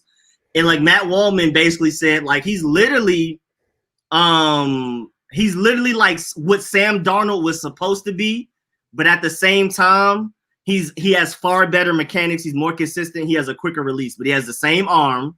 He's the same type of aggressive. He can read the field and all that type of stuff. And basically, he has like a Jimmy G type of quick release. Like it's almost as quick as Jimmy G's, but it's like a higher release. Like he releases it from up here, so he's less likely to get it batted down at the line of scrimmage. Like it's so much to love about him. And again, the thing I could probably compare him closest to is like a Russell Wilson, like a tall Russell Wilson. Like he's crazy, bro. I love Trey Lance. At this point, if we don't end up drafting Trey Lance, I don't care who it is. I'm gonna be slightly disappointed just because that's how much I love that guy at this point. Because I already know y'all might as well go ahead and get it out your head, Trevor Lawrence. Don't even hope on it. Don't pray on it. You're just wasting your prayers. The Jets have that pick on lock. We already went through that last Friday when we went through the Jets schedule game by game. Nobody, unless the Jets pass on them with the number overall pick, trade down or whatever, that's the only way that we can get Trevor Lawrence. And even then, I think we might end up winning some games this season. I don't think we're just about to go 1-15. And if you win 3 games, you automatically down to like a 6th pick because there's a lot of trash teams out here that's tanking on purpose. You win 3 games, you might have the 6th overall pick. So I don't think Trevor Lawrence is realistic. King Sean, I honestly forgot what I said before my internet cut off. I really forgot. Let's see. Whatever comments here. Oh yeah. So what about Tua Tagovailoa? I can just say Tua. Oh yeah, Tua Tagovailoa. You good? Yeah. Good. Okay. Yeah. So How you feel about him winning the starting job already? Ryan Fitzpatrick throwing a fit again. I'm like, look, you are 37 years old. You were signed to be the placeholder. What did you expect? Bro, yeah, man. I mean, Ryan Fitzpatrick wasn't even playing that poorly to me. I mean, they're 3-3. They're overachieving. That's the problem. They're not trying to win. They're trying to lose. Yeah. Oh, yeah. That's a good point. Yeah, that too. And plus, I like the fact that they're going to start him the week before a bye week. So they're going to give him one game and then give him 2 weeks to evaluate, look at film, evaluate what he did right, what he did wrong, all that type of stuff, and like really get a good look at it. So I like the move of moving Tua to the starting position. I mean, I thought he might start week 1. I mean, after they said he was healthy, which I didn't necessarily believe, but they were vouching for him and saying he was really healthy. He's ready to go week 1 if they have to. I thought he would start sooner than now. Remember when Kevin Durant came back from his injury and they were saying he was healthy? And I was like, yeah, right. I don't believe it. That's how I felt about with Tua at the beginning of the season. Now with that injury he had, they were saying he was going to be out for his whole rookie season, and then all of a sudden he's going to be back for week 1. But now he's playing right now. Thing is, look, I was high on Tua, but I'm worried about his durability. The thing is, like, he's had so many injuries in college and different body parts, surgeries. Yes, How old is he? Like 22, 23? Like that man is bionic, bro. He is half robot at this point, bro. Like, what's the difference between him and Sam Bradford? That's what I'm worried about with Tua. Exactly. I'm scared for him. Even though he played for Alabama, I want to see him be great at the NFL level, and I'm interested. I'm definitely watching that game. Who do they play? Because I do care about actually watching that game. I just want to see where he's at. I mean, his first NFL start, I'm rooting for him. But like you said, I mean, let me see who they play this game. His health, bro. I'm worried about him too. Oh, they play the Ram? No, that's a winning ago. Who do they play? Why are they not showing me the schedule I want to see? Oh, wait. What? They are playing the Rams. Oh, they are. Wait, no, that says November 1st. Yeah, they got a bye week. Yeah. Oh, he has the bye week before he plays. I thought it was after he played. Oh, no. Oh, so they give him a whole 2 weeks to prepare. I like that too. Anything centered around a bye week. I like that. I thought the bye week was after. I thought they were gonna let him play and give him 2 weeks to learn what he did. Oh, so they're gonna give him 2 weeks to prepare. I like that with the starting squad and all of that. Now the thing is, your first game is going to be against Aaron Donald. Now that's the problem. Yeah, Aaron Donald did us filthy. Poor Alex Smith, bro. He didn't deserve that. Alex Smith never deserved that. I don't think that Tua can afford Aaron Donald climbing on him. So yeah, their offensive line. I don't know. Thinking about it now, since he's going against the Rams, it might be too early for Tua. Why NFL teams don't let rookie quarterbacks just sit for a whole season now? It's worked out for Aaron Rodgers. It's worked out for Carson Palmer. Like, why? It's crazy that Pat Mahomes, even as great as he is, he sat literally to like the last game and a half. Best example, Pat Mahomes. Yes. Yeah, it's wild. They usually turn out good rather than turning out bad. And I feel like a player like Pat Mahomes, I think it still would have been a superstar because he got drafted by the Chiefs. But if he played that first year, because everybody thought he was raw coming out of college. Everybody thought he was raw. He was. He was. Yeah. So playing that first year, like, he probably wouldn't be the player he is today. But sitting and letting a player who's like the exact opposite of him and Alex Smith play, I think that helped his development a lot. Letting Aaron Rodgers sit down. I think Aaron Rodgers is probably going to be talented his own way because I know Brett Favre didn't teach him. But I think Brett Favre doesn't seem like the type of guy to help somebody else get better. Exactly. But especially how petty he was and he went to the Vikings. You could tell he didn't want to give up that job. But I think sitting kind of lit a fire in Aaron Rodgers and he wanted to become better than Brett Favre. Even Jimmy Garoppolo, I felt like, benefited from sitting from Brady. Yeah. Because he has Brady mannerisms. I mean, he's still not that great, but I think he's better than what he would have been. He played better when he was around Brady. As soon as he went across the country, he's not looked the same. Exactly. He just made the same team as that man, and he just looked better. I think now why teams rush quarterbacks out there is because you're not paying them as much. You're not as heavily invested in them anymore. So you want to rush your quarterbacks out there to see how your investment is, because you're not tied to them as you used to when there was no salary cap for rookies, when you're paying them millions of dollars. So you want to make sure they sit and learn before they go out there and mess themselves up. Now since it's not as big an investment anymore, you want to rush them out there and they don't play good for their first 2 years of the career, then they're out of there. Sam Darnold, Dwayne Haskins, they're out of there. They don't have. I remember when Tavares Jackson, even though he wasn't a first round pick, I believe he was a second round pick. Vikings kept giving him so many chances, and he still failed. But now it's like quarterbacks. They don't even have teams. Don't even have patience anymore. Like quarterbacks, some quarterbacks probably play bad for this team, like Tannehill, but they don't play better for another team, for the Titans. Teams don't have the patience anymore, and I think that's messing quarterbacks up for the future.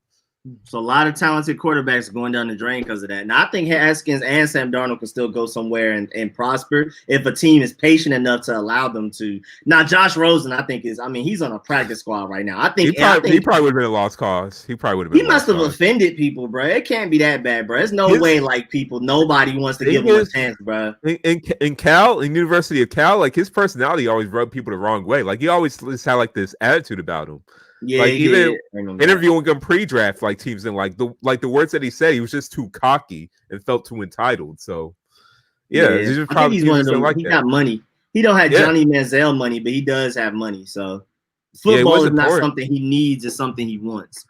And he was just like, he was always brandished as the chosen one, like even dating back since high school, like one of the best. I think it was one of the best quarterback prospects ever in high school. It's that release, man. That's why I love Trey Lance so much, because he got the same quick release where he looks at somebody and it's out there, gone. Like, it's not no whole wind up. It's already here, and it's no and take forever. And then he has more zip than Jimmy, so it allows the ball to get there quicker. Like he can throw it in the tighter windows because of it. Well, speaking of Ronnie's question, Josh Rosen was supposed to be the best quarterback prospect since Andrew Luck, but that never happened. So the best quarterback prospect since Andrew Luck, right now it is Joe Burrow. Currently, I believe he's the best prospect. I say he's even over Baker Mayfield just in terms of a prospect, just because of that season he had, right? But once Trevor Lawrence gets drafted, he's going to overtake Joe Burrow in that. I feel like I missed someone big, but I think it's Joe Burrow. Yeah, and one thing about Joe Burrow that I was always worried about, even though that's not his problem right now. He has so many other problems that is like the least of his worries, was that his hands are a little small, kind of like Sam Darnold. That's why Sam Darnold fumbles the ball so much. And Josh Rosen has small hands, so it's such little things that can make a quarterback. They can be great in college, but it's something small like that, like having smaller hands, that make them not a good NFL quarterback. Dante Culpepper fumbled a lot, and he has small hands. Yeah. It's a real thing. It's crazy. It's really wild how much that affects things. Just like offensive lineman arm length, quarterback hand length is a real thing.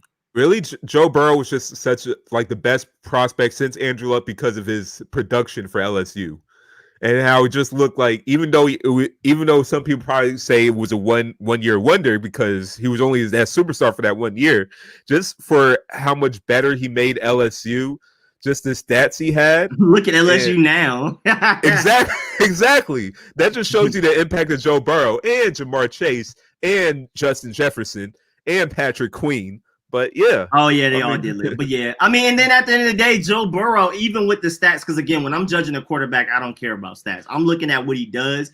I think the thing that impressed me the most about Joe Burrow is, first of all, ball placement. That's huge. Yep. But then like pocket awareness. It just seems like he has like a 360 view of what's around him. And when a defender's coming from behind, it just seems like he knows it and like delivers the ball, moves out the way or something. Trey Lance has a little bit of that to him. It's not as advanced. Joe Burrow has some of the best pocket presence I've ever seen out of a quarterback coming out the draft. So like watching the LSU, I compared him to Drew Brees. That's how he felt like. That's how it felt like watching. Stronger arm. Exactly. It's like watching Drew Brees play with a bigger arm. Literally, bro. Joe Burrow's crazy. Trevor Lawrence and Trey Lance, I think, have higher ceilings than him, obviously, though. Yeah. Joe Burrow's crazy, but Trevor Lawrence and I think Justin Fields, and Trey Lance, I think, will be better. Justin Fields, maybe I wouldn't bet money on it. And I would definitely put my money on Trevor Lawrence before I put Trey Lance, but I really believe Trey Lance is going to be great. And I'm willing to take him, bring in Cam Newton, Tyrod Taylor, whoever, and let Trey Lance sit for a year if that's what it takes. In terms of prospect grades, I will say, yeah, Joe Burrow. Then when Trevor Lawrence gets drafted, he'll be the best quarterback prospect since Andrew Luck. Not saying that he'll be the best quarterback prospect since Andrew Luck. Well, I mean, that's what you're saying, but just in terms of in terms of prospect grades. Yeah, like potential with their traits are, their athleticism. Yeah. Honestly, I think coming out of college, if I had to choose between Andrew Luck without even knowing Andrew Luck will retire, none of that, I would take Trevor Lawrence just off of the fact that he's faster.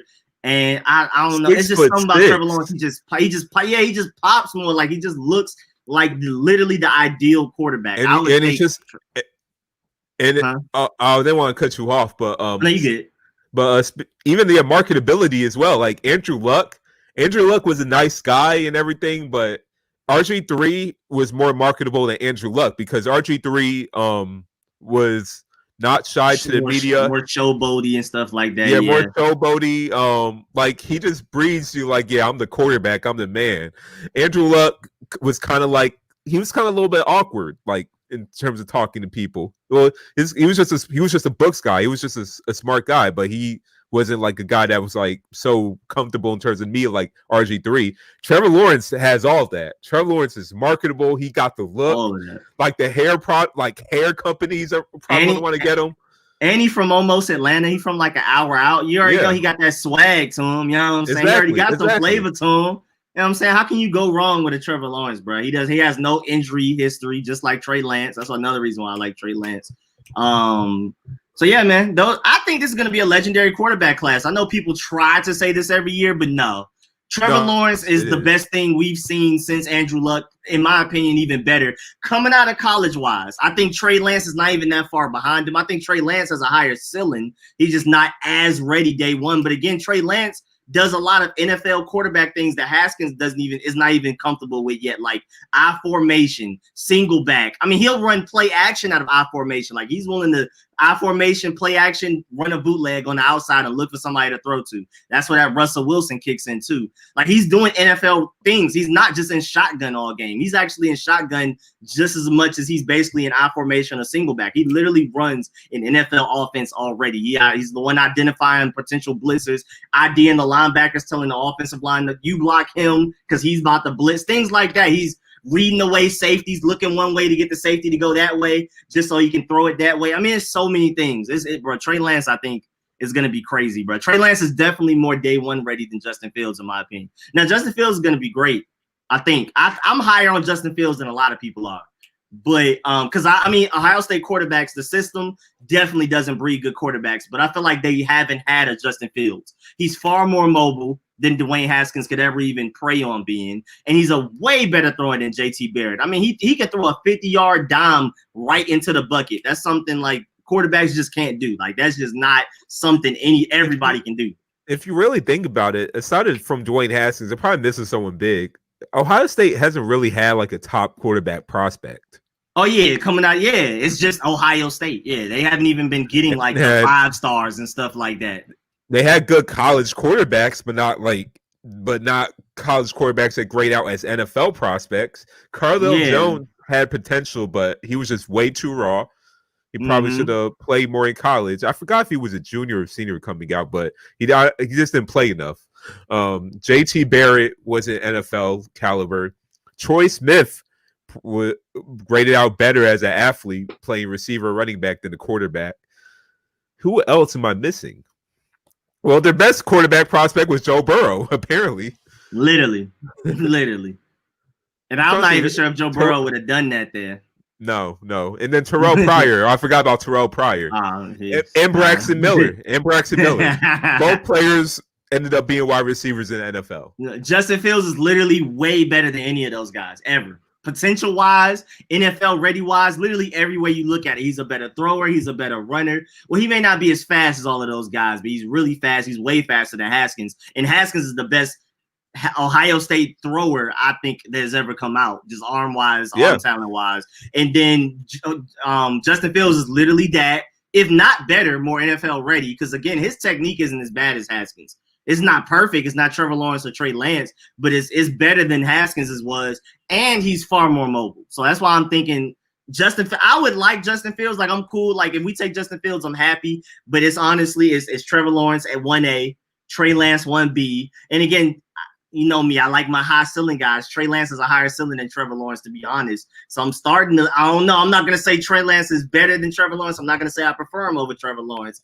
But boy, I love some Trey Lance now. And then Justin Fields is like a third. It's not a real distance, but it's about like this. It's, you know, Trevor Lawrence, Trey Lance, and then Justin Fields. And then it's like a huge gap in everybody else. I think Zach Wilson's the fourth best quarterback, in my opinion. You're right, Ronnie. Yeah, Cardale Jones is a redshirt junior. He should have stayed for his redshirt senior year, but I think there was like a problem where it wasn't even guaranteed that he would start.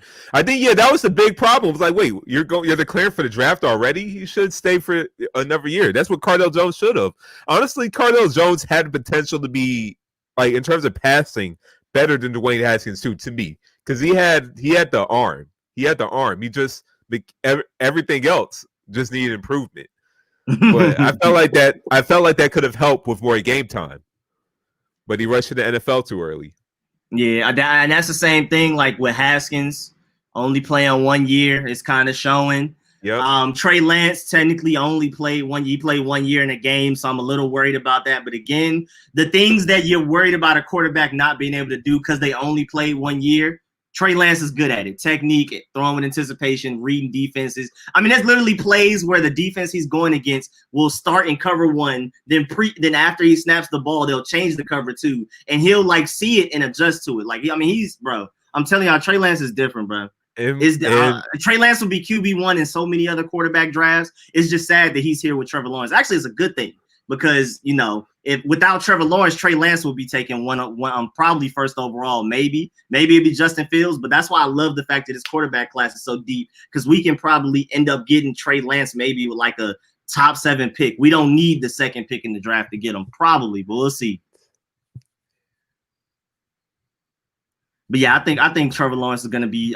Trevor Lawrence is so automatic, like it's just he's gonna be great. Period. Like he's the best quarterback prospect since Andrew Luck. So in my opinion, better.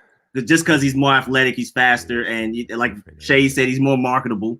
And then I say Trey Lance is not very far behind him. So I think this is going to be a legendary quarterback class. We're going to look back like 4 years from now and be so confused as to why like guys let these guys go as far as they went. Like if Justin Fields makes it out of the top 5, if Trey Lance make it out of the top 5, those teams in the top 4 are gonna like look really crazy in 4 years. I'm telling y'all. Oh, is that Rich said talk about Zach Wilson. I love Zach Wilson. I think he's like a right now I'm thinking like he plays a little Baker Mayfieldish to me. But again, I haven't really watched him. Like I haven't sat down and watched film on him. I've just watched BYU games.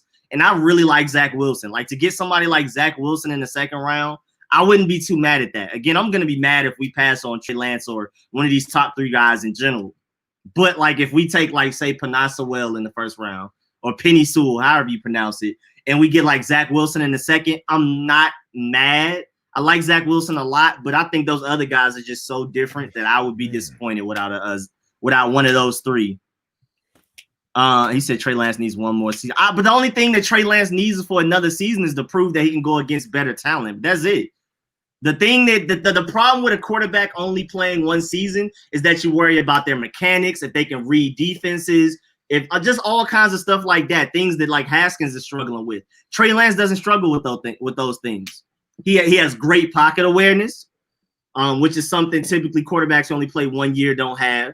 Again, he's literally Russell Wilson with a bigger arm and bigger. He's stronger, almost just as fast, possibly.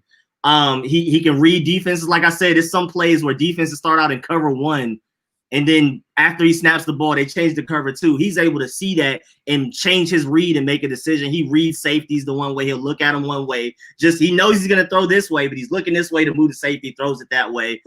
He's able to ID linebackers. He's proficient in the in I formation, single back, shotgun, whatever you want him to do. I mean, he's so versatile. You can literally run any offense. Now, Matt Waldman And the guy he was doing his film session with said like the Kevin Stefanski offense, like the old Vikings, what the Vikings is still kind of running, and that Browns offense that they're running with Baker Mayfield will be the perfect offense for him. But honestly, he could run the air raid, he could run the air Coryell, he could run the spread. I mean, you can literally do anything with him. He can literally do anything you want him to do. And like I said, he's NFL ready. He said, just do the NFL, just do the trade. Bro, I'm telling you, bro, after watching him for like 5 hours, bro, I'm telling y'all. Now, his game this year wasn't that great, but I'm telling y'all off of traits, he's gonna be great. I promise y'all. I promise. If we don't get him, watch him. Watch him go beat somebody else. Do you know the story of how he got to a Division II school, being the prospect he is? Was he just under the radar? No, I was asking you. I was asking you to see if you knew. Yeah, nah. Well, I'm telling you, Trey Lance is gonna be crazy. But I mean, at the end of the day, we'll see. It's one of them things that if we end up not taking him, watch, because he's way better than Justin Herbert, period, coming out of college. And look at what Justin Herbert is doing. So he's better than Josh Allen coming out of college. I think he's better than Carson Wentz. They went to the same school, right? He's better than Carson Wentz. North Dakota State, yeah. He's more NFL ready than Carson Wentz coming out of college. He's faster, and he doesn't have an injury history. So wasn't Wentz a one-year wonder as well, from what I remember? I think so, yeah. I think so, yeah. One-year wonders actually, not all of them usually turn out bad. I mean, Joe Burrow. Also, the biggest one, the best one is Cam Newton. Yeah. Cam Newton is the best one. Cam Newton's different though. That's a Westlake grad. That's Southwest Atlanta. You already know how we do, man. We ain't even got to speak on that. But you know, Trey Lance, and I wouldn't like. I'm not, talking up Trey Lance to the point that like I'd be like, why are we sitting him a year? I'm cool with him sitting a year, like behind like a Tyrod Taylor, Cam Newton. Maybe we go get somebody in free agency like that, something like that. I'm down to do that. You know what I'm saying? I'm down to sit him for a year. But I think I think he's more ready to start day one than Justin Fields is automatically. Justin Fields doesn't run an NFL like offense at all.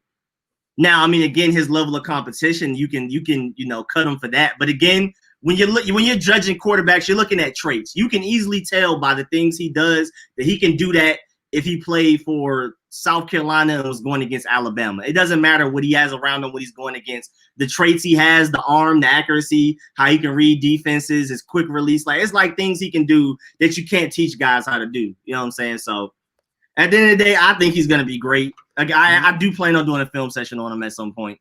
Rico Kuiper Jr. I'm telling y'all, bro, Trey Lance is that because I was like, after watching some highlights, and stuff like that, I went back and watched a couple of games. I was like, he looks fine, but I still got Trevor Lawrence, Justin Fields, Trey Lance. After giving him like a straight 5 hours, bro, Trey Lance is different, bro. I'm telling y'all. If y'all don't believe me, Matt Waldman, before I come out with my film session, go look at Matt Waldman's film session. He'll tell you everything. He'll literally explain it because like I say, when I do my film sessions, especially on quarterbacks, I'll do all my film study, write down all my notes, and then I'll go look at other guys'. And then you have Strong Opinion Sports, or whatever his name is. He was a little bit lower on him, but he also admitted that he has traits that like you just can't teach. Like it's just he does things. He has the ability to do things that other quarterbacks you can't even coach him to do it. It's just you're born with it. You have it or you don't. And then Matt Waldman was high on him just like I was, and the guy he was on the film session with. And they basically said the same things I did. We were a little bit different on some things, but I'm telling y'all, Trey Lance is different. Let's see where Trey Lance is on the mock draft right now. Let's see his draft stock right now. Third quarterback. Yeah, in WalterFootball.com, they had Justin Fields as the second quarterback being taken, number 2 by the Washington football team. So just wanted to see. Hey, now I'll tell you. Hey, at the end of the day, I'm happy with all 3, but I prefer Trevor Lawrence 1A, Trey Lance 1B, Justin Fields 3rd. Because, again, I'm worried about if anybody needs to sit a year, it's Justin Fields, not Trey Lance. Now, I think Trey Lance probably could benefit from sitting a year because even Pat Mahomes sat a year. Even Aaron Rodgers sat a year. But if anybody out of those 3 guys needs to sit and learn before he plays the most, is Justin Fields. Whoa, well, yeah. Walter Football has Kyle Trask from Florida being taken over Trey Lance, a pick over Trey Lance. I don't like Kyle Trask. I don't know if I'm tripping. Maybe I have Florida bias. I swear I'm not biased. Again, I haven't watched Kyle Trask's film. I just watch his games, and he be getting bailed out, bro. It'd be some super inaccurate throws, and boy, I like Zach Wilson way more than I like Kyle Trask. Period. Yeah, I haven't seen. Yeah, I don't really think Kyle Trask is that special either. I didn't know he's a first round grade. Actually, I didn't think. I don't think he is. And I'm in the SEC. I watch Florida games as much as I watch my Georgia games. I don't see it, Rico. But you see what I was saying before, where I don't trust those Ohio State quarterbacks, not because of who they are, but because of their play style. Oh yeah, Rodney, that's what I'm saying. I agree. I just hate like the overall blanket statement. Justin Fields isn't going to work out because he's an Ohio State quarterback. That's what I'm always arguing against. But I definitely agree that the system they run doesn't prepare them for the NFL. I'm super right with y'all for that. But I just think Justin Fields is so special. I'm like, you know what I'm saying? I think he can overcome that. But again, go ahead. I was saying, Justin Fields is not like he came straight to Ohio State. He was in Georgia first. So yeah, he wasn't even an Ohio State prospect, and he was rated number 2 according to 247. I think he was number 1 according to ESPN. It depended on whose high school rankings you would look at. He was technically over Trevor Lawrence in some people's rookie recruiting rankings. Like, he's different. Ohio State hasn't really been getting guys that different coming out of high school, like generational high school recruits. They like, he's just literally different. Even if he went straight to Ohio State, he's a different type of person compared to the other guys that have been going to Ohio State previously. He said Kyle Trask reminds me of Georgia quarterback Aaron Murray. That one, like, he's not like, bro. Kyle Trask is not all that, bro. I'm not high on him at all. So I was honestly though, I had confidence in Aaron Murray until his last year at Georgia. I thought he was going to be a legit quarterback prospect until his last year. I thought he was with Aaron Murray. I always thought he was going to take the next step, but he never did. He like really never improved. He was a decent college quarterback, but I thought he was going to be a superstar eventually, but he just never improved. Yeah. And now, Rodney Rich, I'm not saying y'all the ones that said Justin Fields is not going to work out because of Ohio State. That's other people. That's not y'all. Y'all have stated why exactly y'all think he won't work out or whatever, like why y'all are skeptical of him. There's people that have just straight up said Justin Fields won't work out, Ohio State quarterback. That's it. No, his arm talent, his ability to read defenses, the scheme, nothing. Just like it's a curse. Like, they make it sound like if you go to Ohio State, you'll never work out as a quarterback. Like, it's a curse. Like, there's never been some type of facts behind it. You know what I'm saying? That's what I'm saying. I'm not talking about y'all. Hey, HGTFT445. I have no problem with Russ forgetting about Tyler Lockett and throwing a jump ball to DK Metcalf. That might be hurting your fantasy. Metcalf in your fantasy. But that ain't hurting mine, you know what I'm saying? That ain't hurting mine. Update your name. It says HTTR. Remember, it's HTTFT. Hate him. No, let him have his fun. It's HTTR. Stick with it. We might end up going back to another R name. They said we're more than likely going to keep the name through 2021. But somebody said reportedly we already have the name and we're just waiting that long to get everything figured out to buy all the legal stuff. I think something like that. I don't know. It was a rumor that they've already decided on a name and we're just going to keep watching the football team for the next year, including 2021. Until they get everything behind the scenes figured out, like I guess the Washington Rainbows. The Washington Rainbows. So Trevor Lawrence and Justin Fields play at 12 p.m. on Saturday. So I will be watching all of those games. And like somebody gave me the idea earlier, I might live stream and just talk about them. I might analyze if I'm not doing anything else but literally just watching football. I'll probably live stream on Saturday to watch these games with y'all and just pretty much do like not a live film session, but like to critique them as they're playing, like a live, just writing down my little notes and stuff like that. And remember, this is Ohio State's, well, everybody in the Big Ten's first game this season. So this is going to be the first time we've seen Justin Fields this season. So his game is going to get priority over Trevor Lawrence's, especially since Trevor Lawrence is going against Syracuse, even though Syracuse, is pretty underrated as far as football teams go. I think they had some upsets last season, or was that the year before that? Syracuse had some pretty good years recently. Believe it or they not. had some upsets. But yeah, I'm still like I'm gonna watch Justin Fields on offense primarily. Once Ohio State takes over on defense, I'm gonna go to Trevor Lawrence or like whenever. I'm gonna watch Justin Fields on offense primarily. When the defense comes out for Ohio State, then I'm gonna go to Trevor Lawrence. But like my primary thing, I'm gonna be paying the most attention to is gonna be Ohio State because I care more about what Justin Fields is going on because we already know Trevor Lawrence is God level. We already know there's not much to learn from him. We already know he's the best thing since Andrew Luck, if not better, coming out of college wise. And, I need to see if Justin Fields has improved on a lot of the, bad things he had with them last year. Because there's a lot of things on his tape that are alarming. His mechanics are bad. He's one of those guys that consistently makes the right decision, but he makes it late, which can be the difference between a 10-yard catch and an interception. He just throws the ball late. We got to see if he's improved in things like that. Right now, he doesn't have it yet. We haven't seen proof that he's fixed it. But we'll see tomorrow if he has, if there's any progress. But his arm is crazy. He can be accurate if he wants to. It's just, again, just like Haskins. He can be really accurate if his mechanics are there. He has better mechanics than Haskins, but he doesn't have the mechanics of Trey Lance or Trevor Lawrence, whereas it's consistent. You can depend on him to drop it in the bucket 50 yards down the field every time, like a Trey Lance or a Trevor Lawrence. Justin Fields can, but he's more inconsistent with it. And again, he's also a slower decision maker. So those are my worries with Justin Fields the most. Rico Seyi, any underrated players you've seen this year in college? Yeah, you can ask Rico that. You can ask Rico that. Honestly, with college football, like it's so hard for me to watch it, at least live, because soccer goes on at the same time. And I'm a soccer guy, so I watch soccer. Yeah, like 12 p.m. Look, Premier League is going on at 12 p.m. Italian League is going on ESPN Plus. Which is like 6 p.m. their time, so that makes a lot of sense. Exactly. So that's what I watch. I watch the night games for college football, but yeah, it's soccer time for me. So I'll be real with you. I haven't been watching as much. That's for the guy up there to say. No, I am above you. I really don't have anybody that y'all don't know about. Like, cause I've been watching Clemson. And everything else has been straight SEC. Like number 1 for South Carolina, that corner might be a sleeper. What's his name, bro? He locked up the buddy from Auburn, number 14, something smooth, bro. It was terrible. From what college? What college you said? I think it's South Carolina, bro. Was it South Carolina they played, bro? Bro, number 1 was not playing. Whoever number 1 was not playing, bro. Bro, it was crazy. Let me go look. I think it's number 1. Hold on. Yeah, Jace Horn. Jace Horn, DB.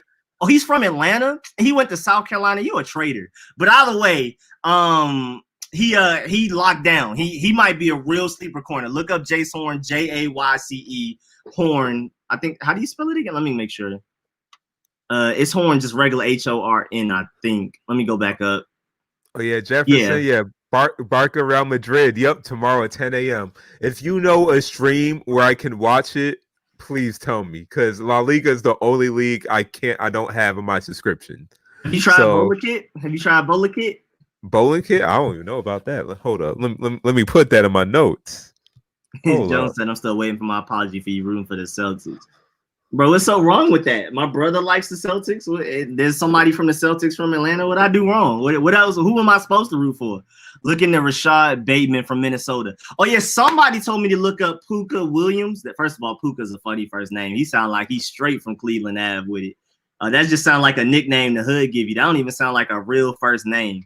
But he's pretty nice. I like him. He's really shifty. So I watched him. I forgot what team he was on, but he's on like a lesser known team. I'm not sure if it was Division 2, but it was definitely like a team that's not 5. All right, I'm gonna write down Rashad Bateman. But yeah, definitely go. I'll ask my boy Zay. My boy Zay is a diehard Notre Dame fan. He's Notre Dame and Rams. And so I can ask him who's hitting on his team. He said his team is trash this year. And again, he's like the most diehard Notre Dame fan I know. He said that they're gonna be trash this year. So I don't know, but I can ask him who's like some of the sleepers they have. The best team in the NBA. That's who you root for. Is it Noah Sewell? Let me go look. Jefferson, is it free? I don't think it's free to download BN Sports. I think you even have to have your cable. My cable doesn't have BN Sports. I'll find a way. Oregon has the brothers. I didn't even know. I'm gonna download it right now. Let me see. I think you gotta have either a cable or subscription, but I have way too many subscriptions right now. Those Chris add up. Olave. All right, I typed in Chris Olave, Rashad Bateman, Noah Sewell. All right, bet I'll peep him. But y'all definitely go check out JC Horn, bro. Just look at his game against Auburn, bro. Go look up highlights. You can probably find it on Twitter, bro. Straight lockup, bro. Straight lockup. And you know my Georgia guys, I think we have a lot of sleepers, like Azeez Ojulari, top edge rusher in this league right now. Most of our guys that are really, really good are young because, again, we just started getting 5 stars consistently. You know what I'm saying? So, like, we're just like the really five-star generational talent like guys like Nakobe Dean and inside linebacker, all of those guys, they're still like sophomores and freshmen and stuff like that. So I'll put y'all on later. We're going to call me a traitor in Georgia probably. He said we're going to call that man a traitor. Georgia probably didn't even offer that man a scholarship. I don't care then. Go to Georgia Southern. I can't be mad at him. He's still a traitor, though. I'm not mad at him. Go get your money. But you know what I'm saying? He's still no. Let me go pull it up. I'm gonna go pull up his recruiting, and we're gonna see what star he was. Because if he's a 4-star or higher, we offered him. He just preferred not to go there. He's a 4-star. He was the number 22 corner. I'm pretty sure we offered him. Let me go look. Folo Kid don't have soccer. They have everything else, but not soccer. Oh, they don't? Man. Oh, dang. No. I'm sorry. They got golf. They got golf. Come on now, but no soccer. Americans. We're sorry. We apologize. Thank you, Miss Harper, for the link, though. But no, Americans. Yeah, we offered him February 28th, 2017. He just wanted to go to the South Carolina. Maybe he knew he would get quicker playing time. I still can't be mad at him for that. Because Georgia, I mean, again, these past 3-4 years, we've been one of the best recruiting teams of all. I think over the course of the last 3 years, we've been the best recruiting team. We had the number 1 recruit. According to 247, it depends on how you rank your recruits, but according to 247, we've had the top recruiting class 2 of the last 3 years, like a period out of the nation.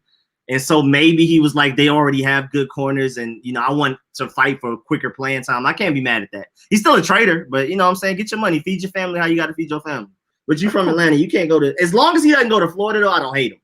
As long as you don't go to Florida, I don't hate you. Florida's like, that's the diehard rivalry. That's almost as bad as Cowboys and Burgundy and Gold. Like it's that bad. So like if he would have went there, then yeah, I disown him. But I still rock with him. Of course they'll say that, Kyle. You're from Texas. What happened? Don't nobody care about soccer? Of course, I definitely care more about soccer than baseball. I can't watch baseball, bro. It's so bad, bro. So bad, bro. I did watch the Braves playoff series, but honestly, that was really about it for me. I watched the Nationals in the World Series when they won, and it was fun because it was a DC team. I don't even know what's going on. Like I don't even really know the rules, and even like video game wise, FIFA's way more fun than MLB.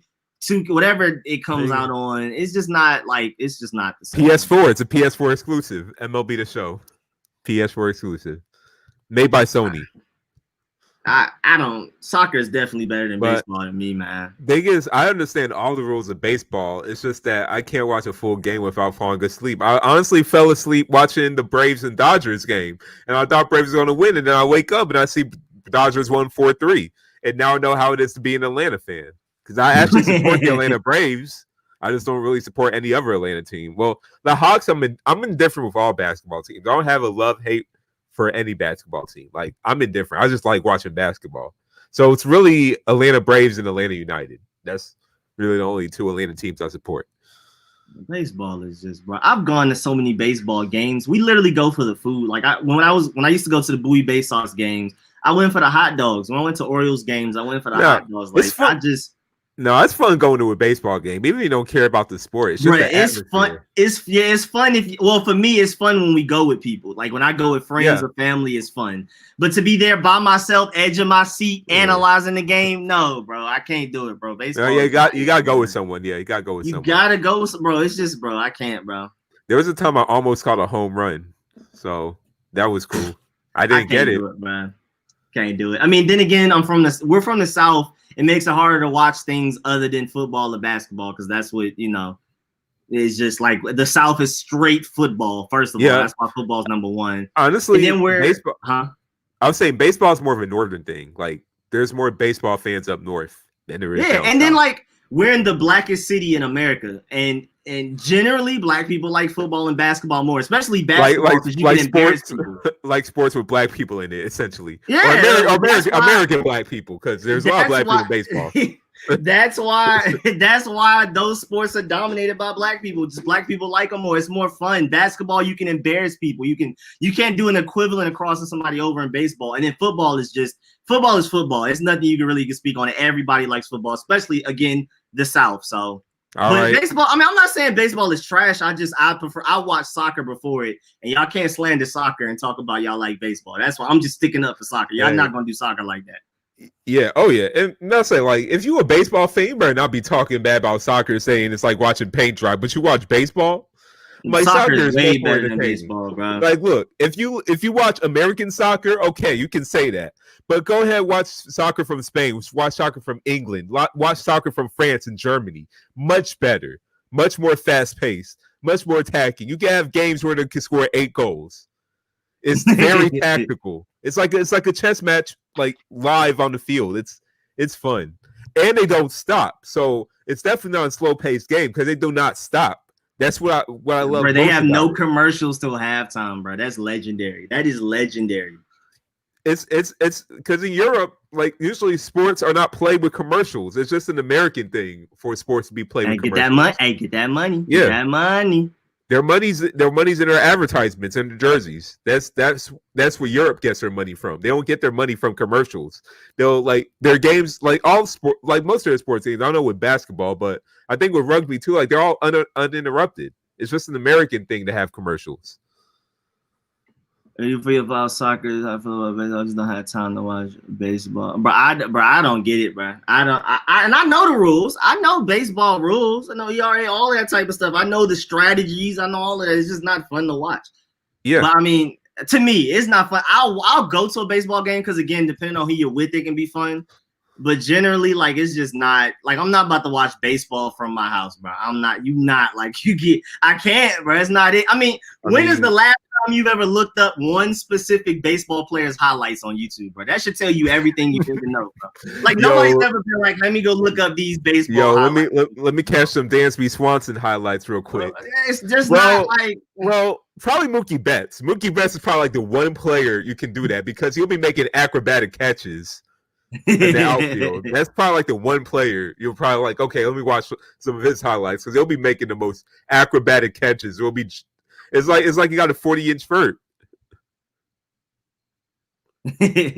He said, "You know soccer and don't." I know baseball. I might actually have a firmer grasp of baseball rules. The only reason I know soccer really is from playing FIFA.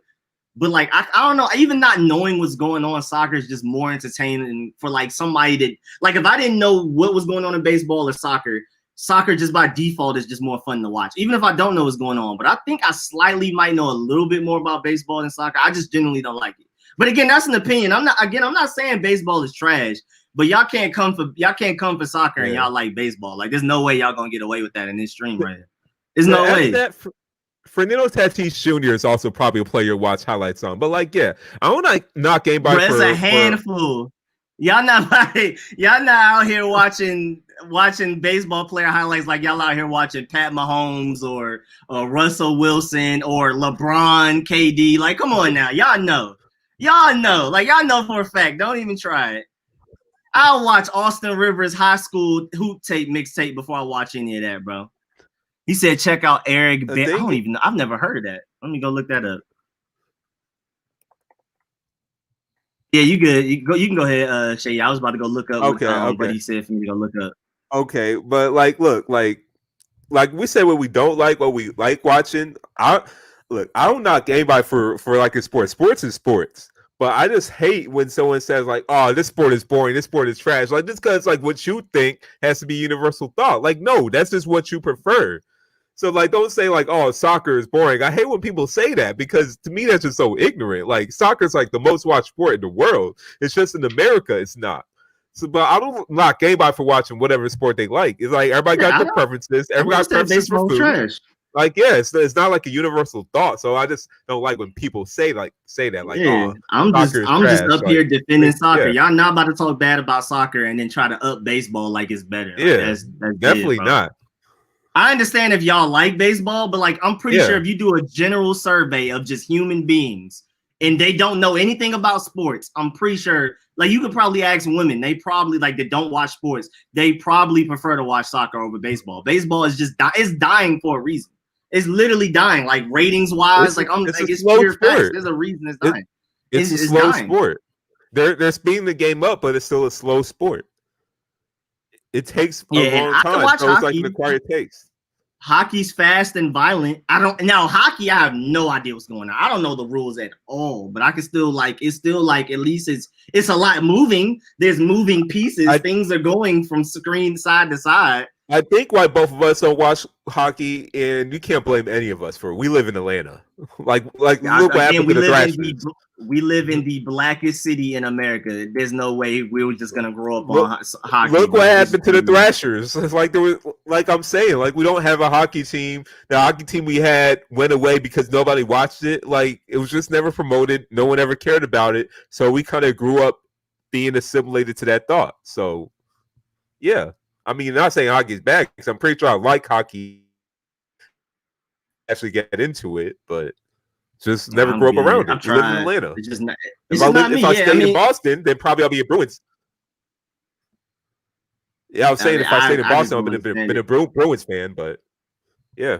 Yeah, exactly. I mean, again, I'm not knocking baseball. I'm not saying it's trash, but y'all not gonna talk trash about soccer and y'all watch baseball. There's just no way y'all gonna get away with that. Rich, There's no way. We didn't say soccer is better than baseball. We said don't say soccer is boring, but then like baseball, or say soccer is a boring sport. They don't score that much, but then like baseball because that's contradictory.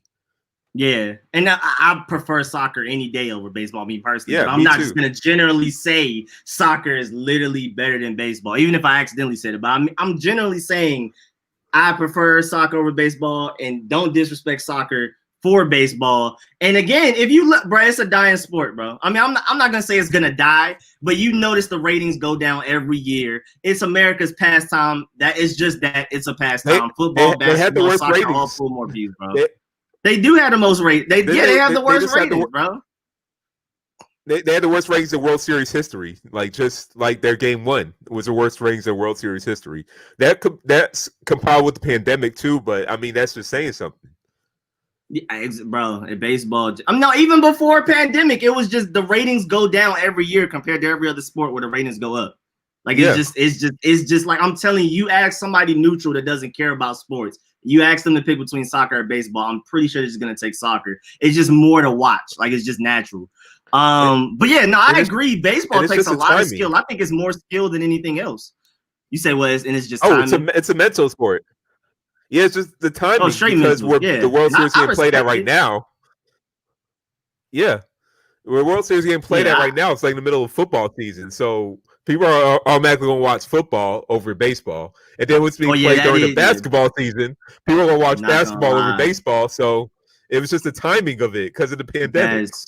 That's really also bad, and that's just in general too. Like just not even before pandemic. That now that I can admit, baseball did get hated on that way. Baseball did get hated on by their season is at the end of the football season, the beginning of the basketball season is all throughout their seasons. Like, well, like the beginning of football kind of. I mean, it's like they're in the heart of all of it. But the thing is, now they're further into the football season during the World Series. Before, they used to benefit by having a basketball season done, football season's done, and they're in the middle of their regular season. And then they'll get to the World Series as football's just starting. But now football is like in the meat of their season, and they're doing their World Series. So if you're going to ask an average American person, are they going to watch American football or are they going to watch series baseball if they're going on the time? Usually they're going to watch football, like, to be honest, unless they're a fan of the Dodgers and Tampa Bay Rays. It's not fair. We ain't got to bring up the world because soccer dominates everything when it comes to the world. But I'm just talking about just us in general, period. And I'm not saying it's bad to like baseball. I'm just saying don't disrespect soccer is the point that we're both proving. Like don't disrespect soccer for baseball. If you're going to disrespect soccer, at least make it football or basketball. Don't bring up baseball is better than soccer. Look the numbers Real Madrid and Barcelona are going to do. Those are two of the most prestigious clubs in the world, and they'll be playing each other tomorrow. That's like Lakers and Celtics in soccer terms. That's gonna draw record numbers. You're gonna see how many people watch soccer when you see Real Madrid and Barcelona tomorrow. Yeah, and AM Hunter said I enjoy the game. Baseball is like chess. Actually, football is the most comparable to chess, but I see what you mean. It's more strategy than basketball. I can definitely admit that. But football is the ultimate chess match more than any other sport, in my opinion. Well, soccer, I could say this with soccer, how it's comparable to chess. How it's 11-11 on the field. You have your formations. You have to advance into each other's field. You can't have your player pass the last player. Yeah, you literally. Yeah, I see what you're saying. You have your player pass the last player. They have to advance, and everybody has their own different tactics. Every manager has their own different tactics. Like soccer is literally chess, with humans. It's if you really break it down, you really understand it. It's literally chess with humans. Then you got your goal, and then you score, then you start over. Yeah, that is true. But Not to say like chess, but to say like the one that requires the most strategy is, I would say, football. Like I think the smartest. I don't think like even the smartest minds of other sports may be able to do what other football guys do, but maybe football, because it's just, I mean, it's literally a play by play. You have to calculate so much. I think football takes the most strategy and the most brain power, in my opinion. Oh, no. Yeah. I guess it just depends. Like, I feel like once you watch more about soccer, you understand more about the tactics. You'll see like soccer is very tactical. To me, it's more mental than physical. So that's why you still see you can still see like there's a 40-year-old player in Spain, Joaquin, who is not that fast anymore. 40. But he's just smart. He plays the winger position. Winger position's usually about speed, but he's still effective because he's smart and tactical. He knows where to be. Messi's one of the best players ever, not because he's athletic. He's not really that athletic. He's quick, but he's not that athletic. Just because he's incredibly skilled, he's incredibly smart. Like Barcelona, for example, have tiki taka, so it's a possession-based game where each 3 players have to form a triangle every time throughout the field, and that's their passing outlets. 3 players have to form a triangle. They have to know where everybody else is. They have to look around to see how much space they have on the field to make the next pass before they even touch the ball.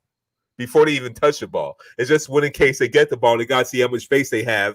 And if they don't have enough space, move to another part of the field they have more space so they can make the next pass. And they all have to get in triangles every single time. It's super tactical. Like, look, I could show you YouTube videos of game plans of tactics with different matches, and then you'll see how tactical it is. Like, they'll break it down. Rich said the way you're saying is like, don't disrespect soccer for this horrible sport called baseball. Oh, y'all know I'm aggressive. No. So I mean, it might sound like that, but I don't mean it like that. I'm just saying, like, me and Seyi are playing defense, because I forgot somebody said something about soccer's boring or sucks, and we were like, how dare y'all? But people watch baseball. That's how that basically started, type of thing. I'm not trashing baseball. Hey man, y'all like baseball, y'all like it. It's not my thing. You couldn't pay me to watch that at home, but it's just like, it's cool, man. 53-year-old player playing. Well, Jefferson said if there's a 53-year-old player playing in China for soccer. No, that man need to go sit down, bro. I don't care how smart you are. I mean, I'm not saying it's not true, but come on now. If he went to Spain, he would get mutilated. Wasn't Brazilian Ronaldo playing till like he was 50 and he was like 300 pounds, so like overweight? I hate it. I'm upset. But no, I still think football, because I think the hardest job in any sport is playing quarterback. So I think that automatically, like, that just requires the most strategy, and football, what a head coach does too. You still have positions that are like mostly athleticism, and that you can get by with that, and that's defense. That's defense for the most part. I think per player soccer, what you're saying has more strategy, but I'm saying what a head coach does, what a quarterback does, requires more strategy than what anybody else is doing in any other sport. It's like more top heavy, I guess. It's more top heavy is what I would say. Yeah, it depends on the position for football. Yeah, if you say that. He said baseball over soccer all day. That's crazy. Is that an age thing too? Because I literally don't know anybody in real life, but again, I think have gone away from baseball and focused more on like other sports. Yeah, faster sports. That's why, like, it just faster sport. Boxing is the closest sport to chess. It's not chess. It's one person. Yeah, it's not chess. It's advanced checkers, but it's not chess, because you're not moving multiple things that can move more. But I see what you're saying. Like, it's a lot of strategy. A lot of people don't know how much thought goes into boxing. It's not just But I definitely think it's a demographic thing. I think age plays a part in it. I think where you're from, because Atlanta, we're the blackest city and Southern, so baseball just is like an afterthought. Baseball, hockey, afterthought. It's an ethnicity thing. Because it's definitely an ethnicity. It's definitely that. If you're Spanish, if you're Dominican, if you're Dominican, you love baseball. It don't matter what's going on. You're Dominican, or if you're from a region that has a really good baseball team too. Like if you're from LA. Even if you don't even watch baseball, you love the Dodgers because it represents something for the team. Yeah, even if you're Chinese, baseball is big in China, so you like baseball too. Japan too. I've watched animes that have had baseball in it.